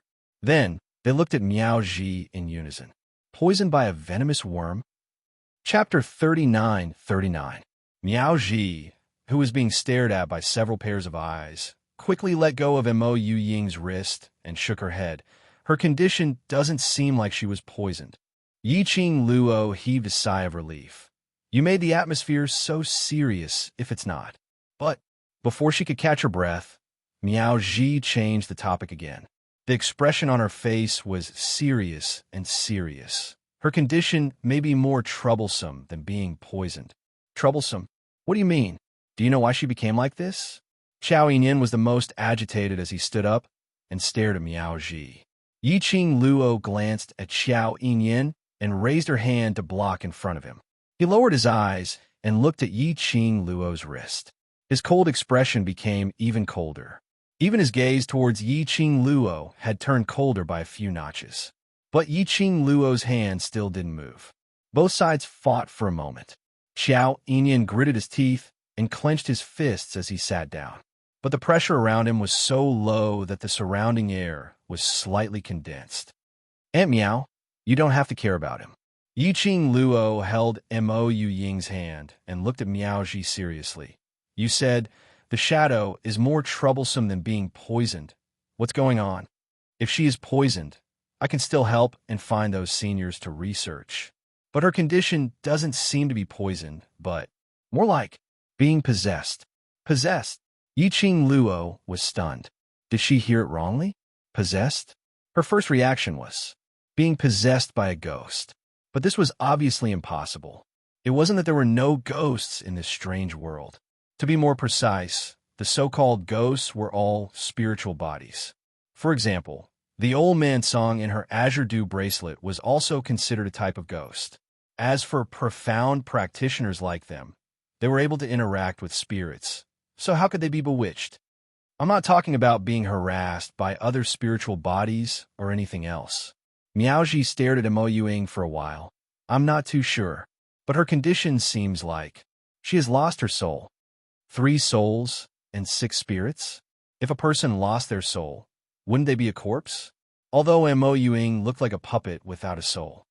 There's no soul light in her eyes, and even her pulse is so weak that it's hard to detect. This was also the first time Miao Ji had encountered such a situation. My goo worm cannot sense her soul power.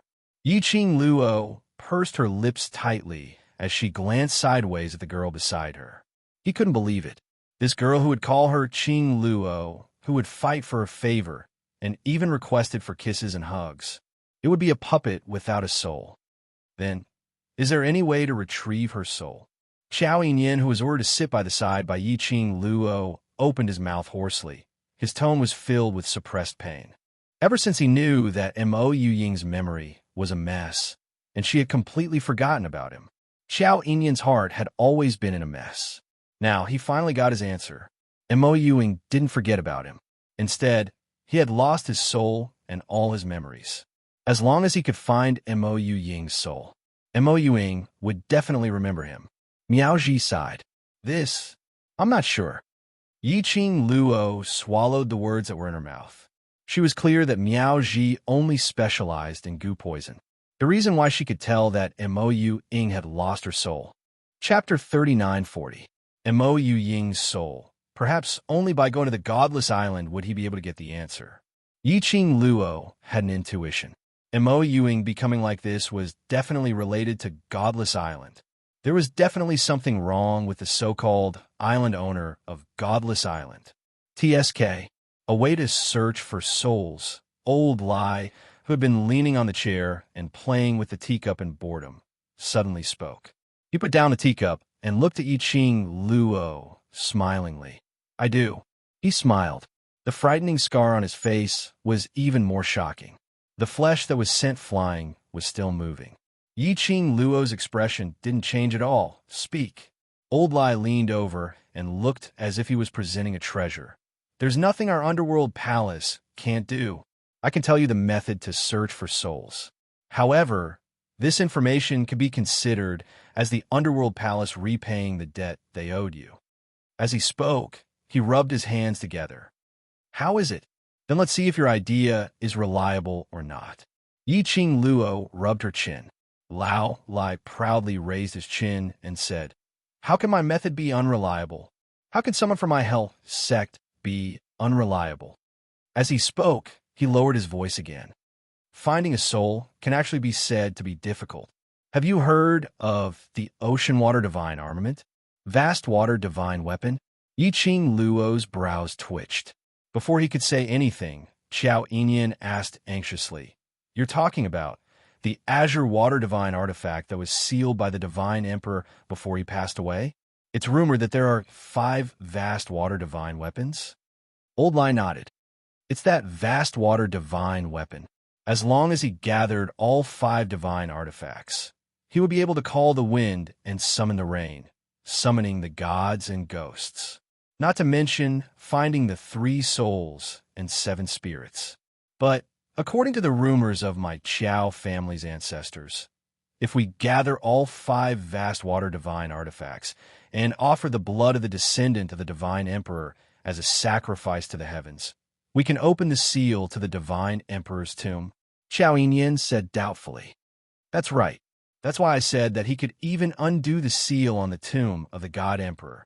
Isn't it a piece of cake to help that girl find her soul?" Lao Lai said with a very reasonable look. Qiao Yinyan's frown deepened. Mo Yuing raised her head. Her expressionless face did not have the slightest fluctuation of emotions. That pair of empty and soulless eyes blinked. Then he said, "It's too dangerous to gather all 5 azure water divine weapons. If someone really opens the tomb of the god emperor, the consequences will be unthinkable." She paused for a moment and held Yi Ching Luo's hand. "I'm all right, I'm already used to it. I don't remember the people in the past, but to be able to remember you, to remember everyone in devil class, that's enough." Yi Ching Luo met with Mo Yu Ying's empty eyes. Hearing her saying that everything was for their sake, she couldn't help but hugged her into her arms. She was just about to speak. His voice was cut off again. Qiao Yinyan's voice was anxious, uneasy, and fearful. "This won't do, that won't do. What should he do?" In the past, she was clearly so lively and beautiful. Now, is it really fair for her? "Calm down, Miao Ji," he comforted. The vast water divine relic was a divine relic used by the divine sovereign when he was still alive. Even if we wanted to find a divine relic, it wouldn't be that easy. What's more, even if we found the divine relic, other than the Overlord, no one else is able to use the power of the divine relic. Qiao Yinyan's trembling body slowly stabilized. His eyes stared deadly at Mo Yuing. The expression on his face was filled with pain. Chapter 39:41. Everyone finally quietened down and fixed their eyes on her. Yi Ching Luo touched Mo Yuying's head, looked at her, and asked seriously, "You only need to answer me, do you? Want to become a normal person?" Mo Yuying's fingers that were intertwined with hers suddenly tightened. Her eyelashes fluttered. This reaction had already indicated her answer. Yi Ching Luo brushed the hair on her forehead and gently stroked it. "In front of me, there's no need to suppress your own thoughts." Mo Yuying's lifeless eyes faintly flashed a glimmer of light. After some time, she finally nodded her head under Yi Ching Luo's gaze. She thought, how could he not think about it? Who would be willing to be a puppet without feelings and emotions? She knew her own situation very well. For a person like her, other than everyone in devil class, no one would treat her as a real person. She would also hope for warmth. She wanted to be like a normal person, to have her own emotions and expressions. But the price of returning to normal was too great. She was afraid. Just thinking about it is enough. Yi Ching Luo stopped Mo Yuying's thoughts as her lips curled up slightly. "Leave the matter regarding the azure water god relic to me." "Ching Luo." Mo Yuying's lips moved, wanting to say something but hesitating. Yi Ching Luo smiled, lowered her head, and leaned close to her ear.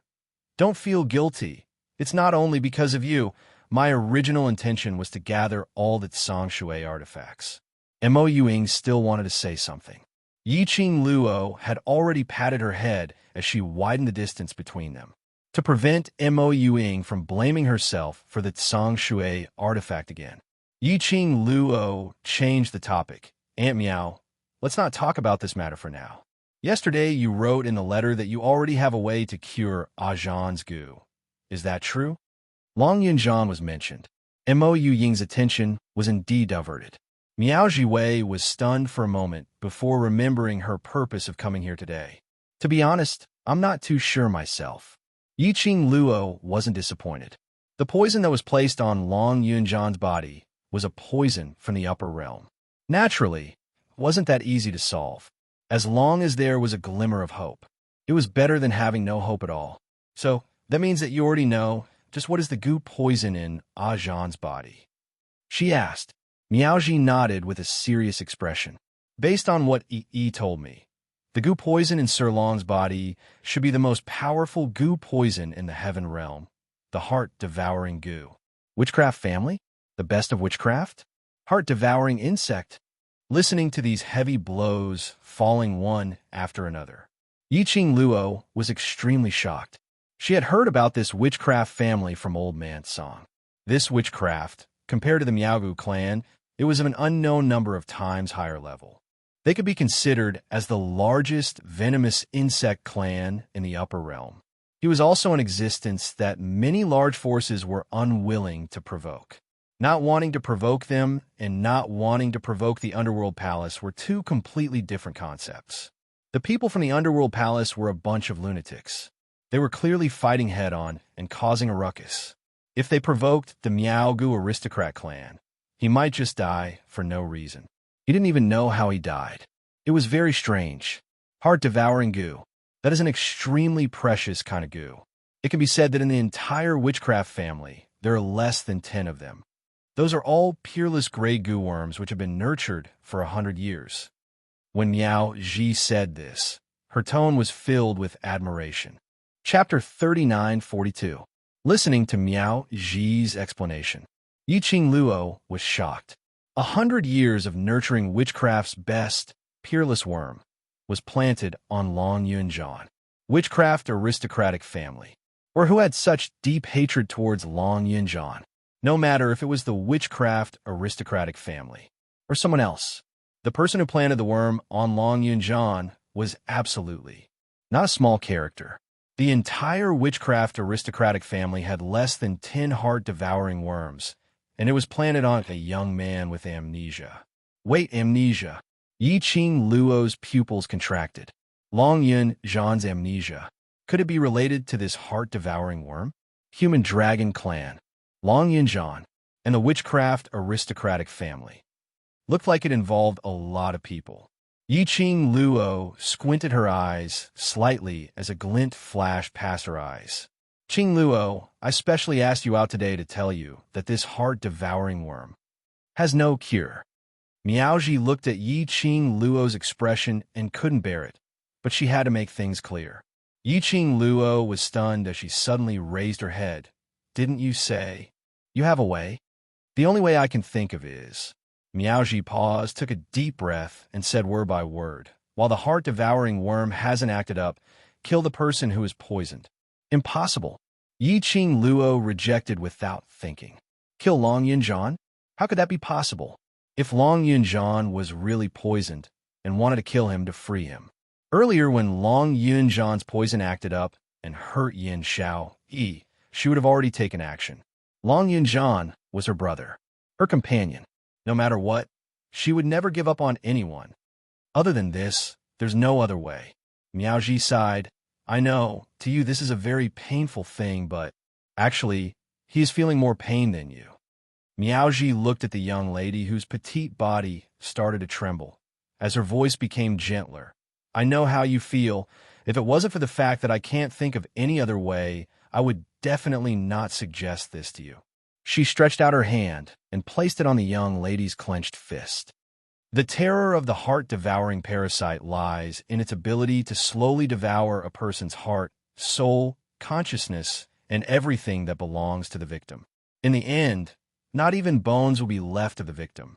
Most importantly, the heart-devouring parasite will also control the consciousness of the victim, making the victim do something that they will regret for the rest of their life while they are awake. She tightened her grip and said, when the parasite took effect, the pain and torment your brother suffered was worse than death. When he heard the name of this goo worm, Yiqing Luo could roughly guess the insidiousness of this goo worm. He just didn't expect it to be so insidious. Qing Luo. Mo Ying's hand grabbed onto Yiqing Luo's arm as her little body trembled in shock. She opened her empty eyes as she stared at Yiqing Luo without blinking, even if there were no emotions. Yiqing Luo could sense the fear and helplessness in Mo Ying's heart. Yiqing Luo tried her best to calm herself down as she raised her hand and rubbed her furry little head. Since we know that Ajan is afflicted with the heart-devouring parasite, then we will definitely be able to find a way to cure Ajan. Mo Ying's stiff face started to show some signs of change.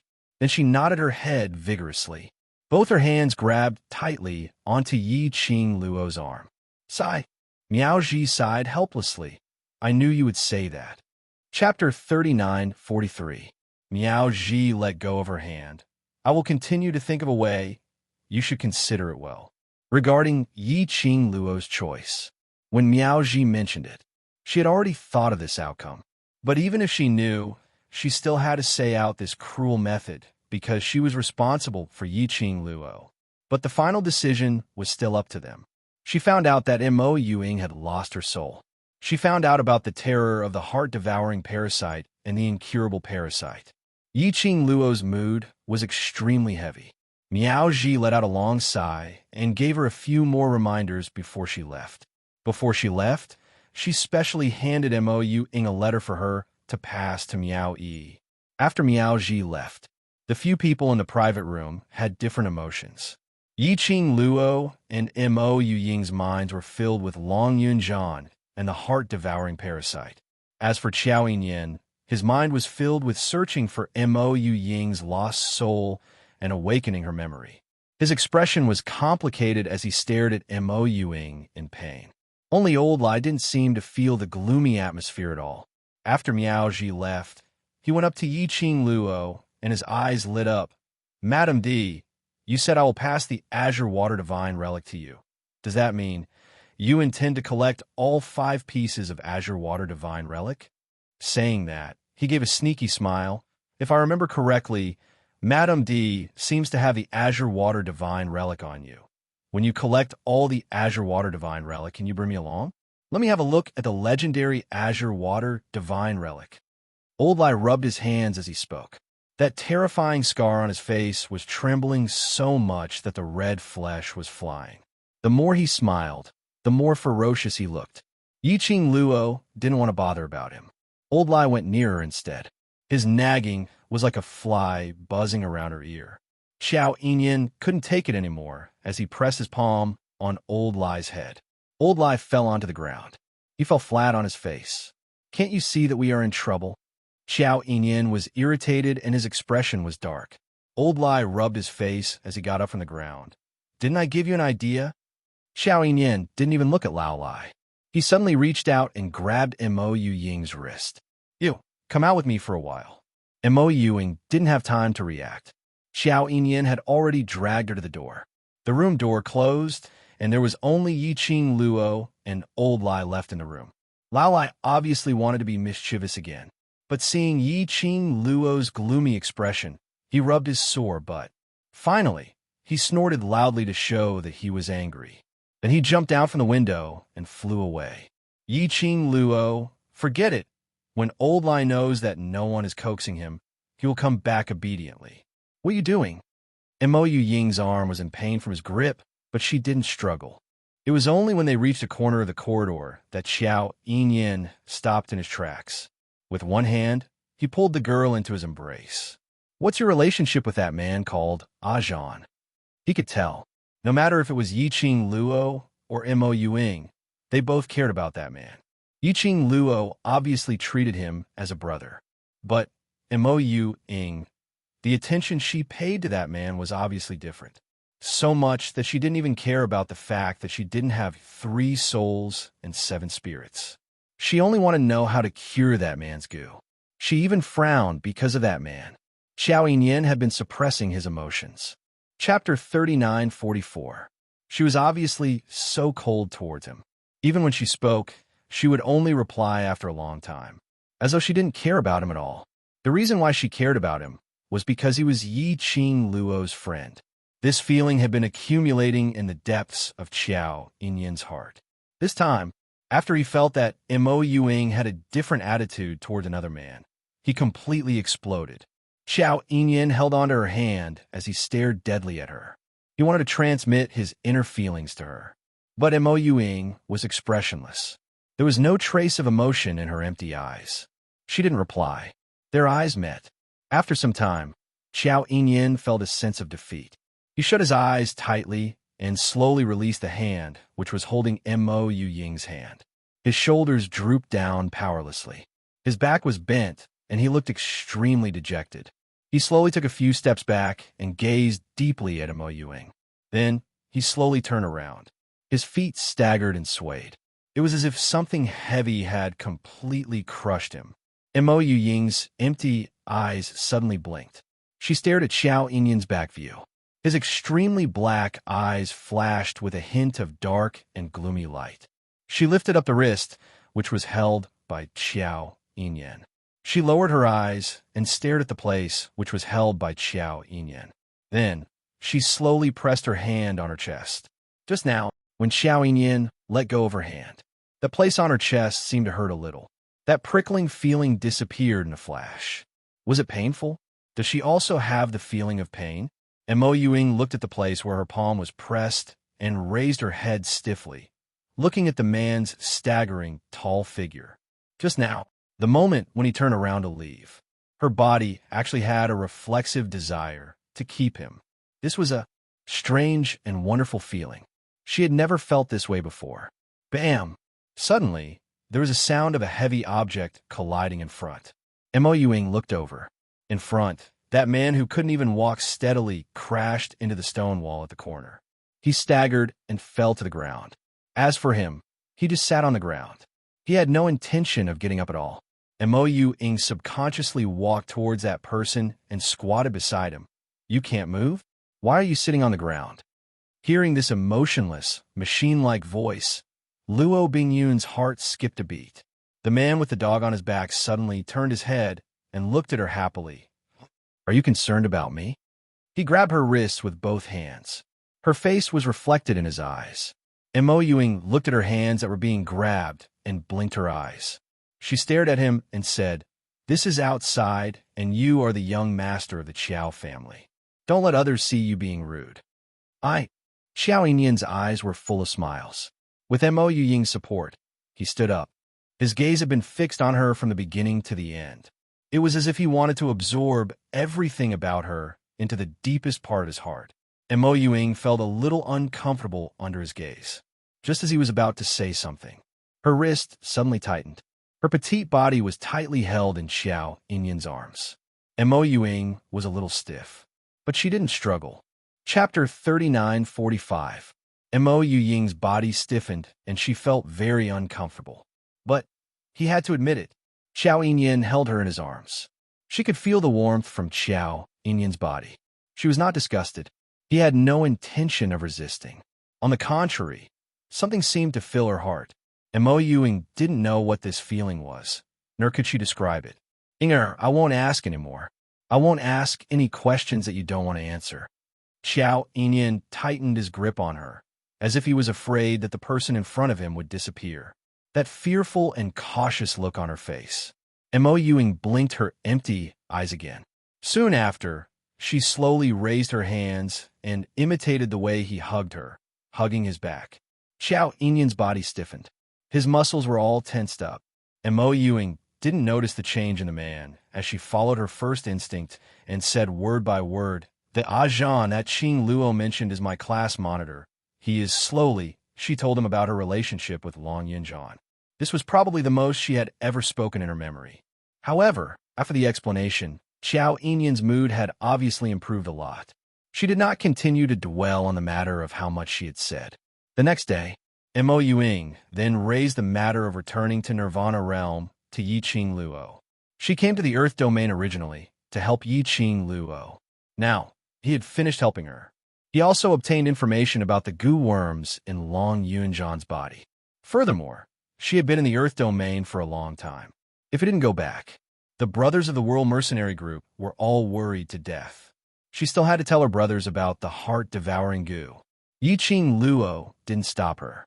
After all, Mo Ying had been in the Earth realm for a very long time. However, she readily agreed. Someone immediately protested. Xiao Yinyan grabbed Mo Ying's wrist and stood up. I don't agree. He then turned to look at Mo Ying. Inger, I won't allow you to leave the Earth domain. Mo Ying tilted her head and looked at him expressionlessly. I want to go back. No. Xiao Yin pursed his lips into a straight line. It wasn't easy for him to meet Mo Ying again, even if they hadn't solved the misunderstanding. But we met again. He didn't want to let her out of his sight again. He had already let go once. He didn't want to let go a second time. Mo Ying was a little unhappy and struggled to shake off his hand. Xiao Yinyan. Inger. Xiao Yinyan refused to let go. The two of them went back and forth. Yiqing Luo's teeth were about to ache from watching. Xiao Yinyan, if you don't want to leave the shadow, why don't you just follow it to the Nirvana realm? She rolled her eyes. Xiao Yinyan frowned. He was the eldest young master of the Qiao family. How could he leave so easily? That's where Shadow has been living ever since he lost his memories of you and me. Don't you want to take a look? Don't you want to get to know Shadow's brothers and sisters? You don't want the people Shadow cares about to acknowledge your existence? Yiqing Luo didn't even bother to pant as she continuously sent out soul interrogations. Xiao Yinyan, he looked at Yiqing Luo as his handsome face trembled slightly, vaguely distorted. In the end, it turned into two words. I will go. Yiqing Luo smiled satisfactorily. This is the attitude of chasing after my shadow. And it's decided happily. The decision was made. Chapter 3946. Mo Ying kept staring at Xiao Yinyan's departing figure, not making a single sound. Yiqing Luo's brows rose as she gave a teasing smile. Why? Shadow isn't willing to let him go to Nirvana realm with you? Hearing her voice, Mo Ying's stiff head turned over as her empty gaze met Yiqing Luo's. Following that, she thought seriously for a moment and shook her head. It's not that I'm not willing. That means I'm willing. Yiqing Luo's smile became even more evil. Mo Ying blinked as her expressionless face creased. It's his freedom to go wherever he wants to go. So even if he wants to go to Nirvana realm, it doesn't have much to do with me. This honest words made Yiqing Luo cough dryly. Luckily, Xiao Yinyan had returned to the Qiao residence. Otherwise, hearing this, wouldn't her heart be pierced to death? TSK. Looked like Xiao Yinyan's journey to chase after his wife was still far away. She had already hinted so clearly, but Mo Ying had no reaction at all. She could only silently cheer for Xiao Yinyan in her heart. Qing Luo. Suddenly, Mo Ying's voice sounded a little hesitant as she called out Yiqing Luo's name, waiting for Yiqing Luo's gaze to look over. Her two little hands were pinched together. Since yesterday, I've been wanting to ask you a question. Yiqing Luo replied. What you want to ask is regarding the heart-devouring parasite. Should I tell Ajan? Mo Ying nodded. Of course, he has the right to know his own situation. Yiqing Luo had no intention to hide. Say whatever you want to say. In the end, it still depends on Ajan's own choice. Mo Ying's adorable lips moved as though she wanted to say something, but eventually, she kept her words back. I know what you're worried about. Yiqing Luo pinched Mo Ying's face as she explained with a light smile. I also know that based on Ajan's character, he will definitely choose to kill him now, in case the heart-devouring parasite acts up in future and hurt his brothers. If it was anyone from the World Mercenary Group, they would probably choose this way. They would rather sacrifice themselves and not bear to let any of their brothers get hurt. Yiqing Luo's eyes lifted up slightly as her gaze looked towards the horizon, as though she could see those brothers in the world group through the sky. There was a gentle and peaceful smile on his face. After telling him everything, you just need to tell him one thing for me. If he believes me, then he should live on. Mo Ying's eyelashes trembled and her empty eyes blinked. An indescribable emotion spread in his heart. It seemed like ever since they arrived in the land, she could sense more and more emotions. It was as if she was becoming more and more like a person. After a while, she nodded vigorously. Yes, right, they're the World Group had always believed in Qing Luo. Qing Luo would definitely bring them a miracle. Therefore, the class monitor would be fine. The heart-devouring parasite could definitely be removed. At noon, the group ate a meal together. Mo Ying brought Xiao Yinyan to the Nirvana realm. Before leaving, Patriarch Xiao even sent him off. He looked at Mo Ying with sparkling eyes. Although Mo Ying didn't have a soul or emotions, her body instinctively understood some of the ways of the world. Looking at the passionate Patriarch Xiao, her face stiffened as she said word by word, Patriarch Xiao, I will get Xiao Yinyan back as soon as possible. Patriarch Xiao replied, No need, no need. You can use this lad for as long as you want. Just take him. It's fine even if you don't want to bring him back. Chapter 39:47. Xiao Yinyan, the onlookers. Yiqing Luo's lips twitched. No wonder Xiao Yinyan was able to obtain Patriarch Xiao's permission so easily. Generally speaking, large forces and clans would not allow their eldest son to wander around the lower realms.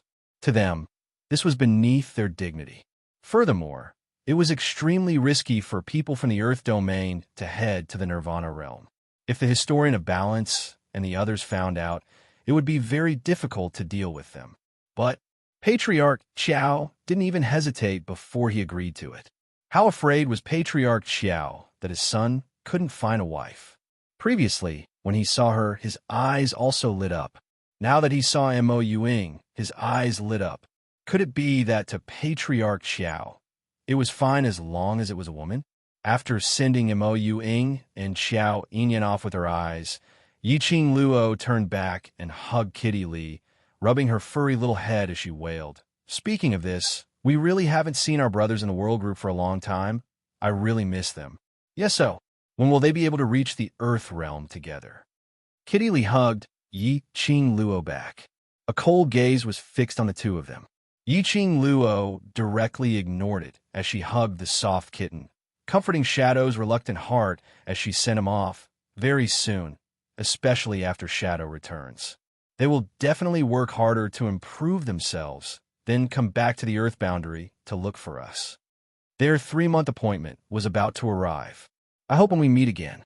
They had all undergone earth-shattering changes. The two of them were talking to each other. The owner of the cold gaze finally couldn't take it anymore. He directly grabbed Kitty Li and pulled her into his arms.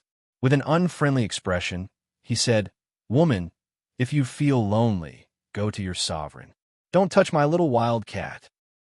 Mo grumbled and hugged Kitty Li tightly. It was as if Kitty Li was his possession. What frustrated Mo the most was, when he hugged Kitty Li's face was full of unwillingness, and she even made threatening gestures. When it reached Yiqing Luo's arms, that adorable little kitten appearance even took the initiative to return the hug. The more he looked, the angrier he felt. Women. She already had her own man, yet she still came to snatch his woman. Zomo's vengeful gaze made Yiqing Luo couldn't help but roll her eyes. What was the point of glaring at his own woman if he couldn't coax her? Mo hugged the struggling Kitty Li tightly, until Kitty Li stopped struggling. Zomo's expression eased up a little, but the expression he shot at Yiqing Luo was still rather unfriendly. Speaking of which, where did your man go? I haven't seen him for a day. As soon as he finished speaking, the expression on his face became extremely annoying. And little Qingwu also disappeared. TSK, a single man and a single woman. Yiqing Luo gave him a tight slap on the face and gave a fake smile. Coax your own woman first. Look at your position in Cat's heart. It's not even comparable to me. What a waste of that face of yours. Yiqing Luo. Mo gritted his teeth as his heart was stabbed. Yiqing Luo couldn't be bothered with him as she turned around and left. Speaking of which, she really did not know where Mo Xian had gone to. Just as he returned to his room, he suddenly heard a slight noise outside the door. Just as Yiqing Luo was about to lie down on the bed, she raised her brows and looked towards the door. After a while, he heard a light knock on the door. The sound of knocking was very careful. Chapter 39:48. Just by listening to the footsteps and the rhythm of the knocking on the door, Yiqing Luo was able to recognize who was outside the door. When DMO Xian came, he only brought along 2 people from the imperial palace. According to what DMO Xian said, she had specially asked Tang Beiyuan to bring her unromantic fiancé out to relax and cultivate their relationship. Because of this, he knew of their existence. Yiqing Luo didn't specially look for them. The person at the door was silent for a moment, as if hesitating about something. After a long while, he pushed open the door and walked in. The woman was dressed in a light blue outfit that wrapped around her exquisite body. Just one look, and Yiqing Luo was able to tell that the lady's exquisite and beautiful face was filled with obvious worry. Yiqing Luo couldn't help but frowned. Didn't Tang Beiyuan come out with her fiancé? This could also be considered a kind of honeymoon. Why? The worry on Tang Beiyuan's face was even worse than before. She didn't feel like a girl in love at all. Could it be that something had happened between her and her fiancé? Yiqing Luo thought that Tang Beiyuan had specially come over to look for her, and with such a cautious and bashful look, she thought that she was here to seek advice on how to get along with each other before being lovers. She had not expected that when Tang Beiyuan walked in front of her, she looked at Yiqing Luo seriously and spoke carefully. Qing Luo, you, don't listen to young Master Mo's rubbish. The Overlord only has you in his heart. The Overlord and Miss June are absolutely not in that kind of relationship which young Master Mo had mentioned. As soon as he said that, Yiqing Luo was stunned. What was going on? Why did he suddenly say this to her? Yiqing Luo coughed fiercely. Cough. Beiyuan, do you think that I will take Zhou Mo's words to heart? Tang Beiyuan shook her head, then nodded. I just wanted to explain on behalf of the Overlord. Yiqing Luo stretched out her hand and grabbed Tang Beiyuan's hand, pulling her to the bedside to sit down. This matter totally doesn't require any explanation. I totally didn't put what Zhou Mo said to heart. Tang Beiyuan pursed her red lips. I know, but it's my duty. I naturally believe in Xian. Yiqing Luo leaned against the headboard, and I naturally believe in Xiao Qingwu's character. Speaking of which, DMO Xian and Jun Qingwu had met before her. If anything had happened to them, it would not have been her turn to appear. Furthermore, Yiqing Luo's lips curled upwards as she gave a chilly smile. Even if Xian had 10 guts, he wouldn't dare to mess around behind my back. After a slight pause, she continued, even if he wants to mess around, my little Qingwu doesn't have any thoughts about him. It was not her blind trust in the friend she thought. It was a feeling. She didn't know how to describe this feeling. Oh, Tang Beiyuan replied indifferently. Then, she lowered her head in silence. There was a dejected look on her face. Beiyuan, are you and your fiancé? Yiqing Luo frowned as she raised her hand and caressed Beiyuan's glabella. To be honest, every time he saw Tang Beiyuan, the worry on her face deepened. The space between his brows was wrinkled. However, before her hand could even touch Tang Beiyuan, Tang Beiyuan's eyes widened. Her outstretched palm was covered by a broad and thick palm. Suddenly, his body felt light. Her whole body fell into a broad and warm embrace. The elegant sandalwood fragrance filled her inner heart. A man's mellow voice floated down from above her head. When I wasn't around, Lil Luo seemed to be bad-mouthing me. Chapter 39:49. She hadn't seen the man for a day. Then she smelled the familiar male pheromones from the man. Yiqing Luo suddenly flew up as her arms circled around the man's neck. Ah Xian, did you miss me? DMO Xian's eyelids drooped slightly as his narrow peach blossom eyes seemed to ripple like a pool of spring water. Yiqing Luo's smile was like a flower, as she didn't conceal at all. Yes. The straightforward and decisive answer caused a smile to appear on the man's handsome face. He glanced at Tang Beiyuan from the corner of his eyes. It was just a glance, and Tang Beiyuan had already stood up as she silently left the room. She heard a slight sound from the room door. Yiqing Luo immediately turned her head and was about to call Tang Beiyuan. Her chin was locked by the man's slender fingers as he forcefully twisted her head in front of him as their eyes met. Her pupils were filled with the man's face. I still have something to say to Baiyuan. Why did you let her go? Even Yiqing Luo herself didn't notice that the way she was nestled in the man's arms was delicate and alluring. Even her voice and tone were unknowingly tainted with a coquettish tone. This was only in front of DMO Xian when her body and mind were completely relaxed. DMO Xian carried her up by the waist as he sat by the side of the bed and placed the young lady on his lap. His arms were tightly wrapped around the young lady's petite body. The young lady's entire body was wrapped tightly in his arms. Since you miss me, don't you have anything to say to me? His deep voice was clear and melodious. Yiqing Luo leaned her head on his chest. First come, first served. Following that, she raised her head and stared at the man's chin. Didn't you say that you specially asked Baiyuan to bring her fiancé here to nurture their relationship? Why can't I see a smile on Baiyuan's face? Don't ask about this in front of Baiyuan. DMO Xian's fingers caressed her soft lips. To her, this should be very cruel. No wonder when she wanted to ask Baiyuan if something had happened between her and her fiancé, DMO Xian appeared at the right time. She bit DMO Xian's finger as she asked vaguely, "Then, what's going on between them? Do you expect a blockhead to understand?" DMO Xian allowed her to bite, his eyes burning as he stared at her mouth. "Do you think everyone is as lucky as you to be able to meet such a good husband like me?" Yiqing Luo abruptly increased the strength of her teeth and released him. Shameless. After being stared at by the man's burning gaze, her body seemed to be burning with fire. This man, why did he always stare at her like he wanted to devour her? All right, Baiyun's matter. Leave it to them to settle themselves. What we need to do now is to have a good talk. The Himo Xian's voice suddenly deepened, revealing a faint magnetism. What do you mean by even if you want to mess around? Shouldn't you explain this sentence properly? As he spoke, his voice became deeper and deeper. Yiqing Luo only felt that the world was spinning. His back was already leaning against the bed. The man's scorching hot body pressed down on her. Yiqing Luo grabbed his collar tightly as her eyes widened. You heard wrongly. I didn't say this sentence. Really? DMO Xian's smile was like the blossoming of spring flowers, as his long and narrow peach blossom eyes revealed a wavy arc, like a blooming dachira, giving off an alluring yet suffocating dangerous charm.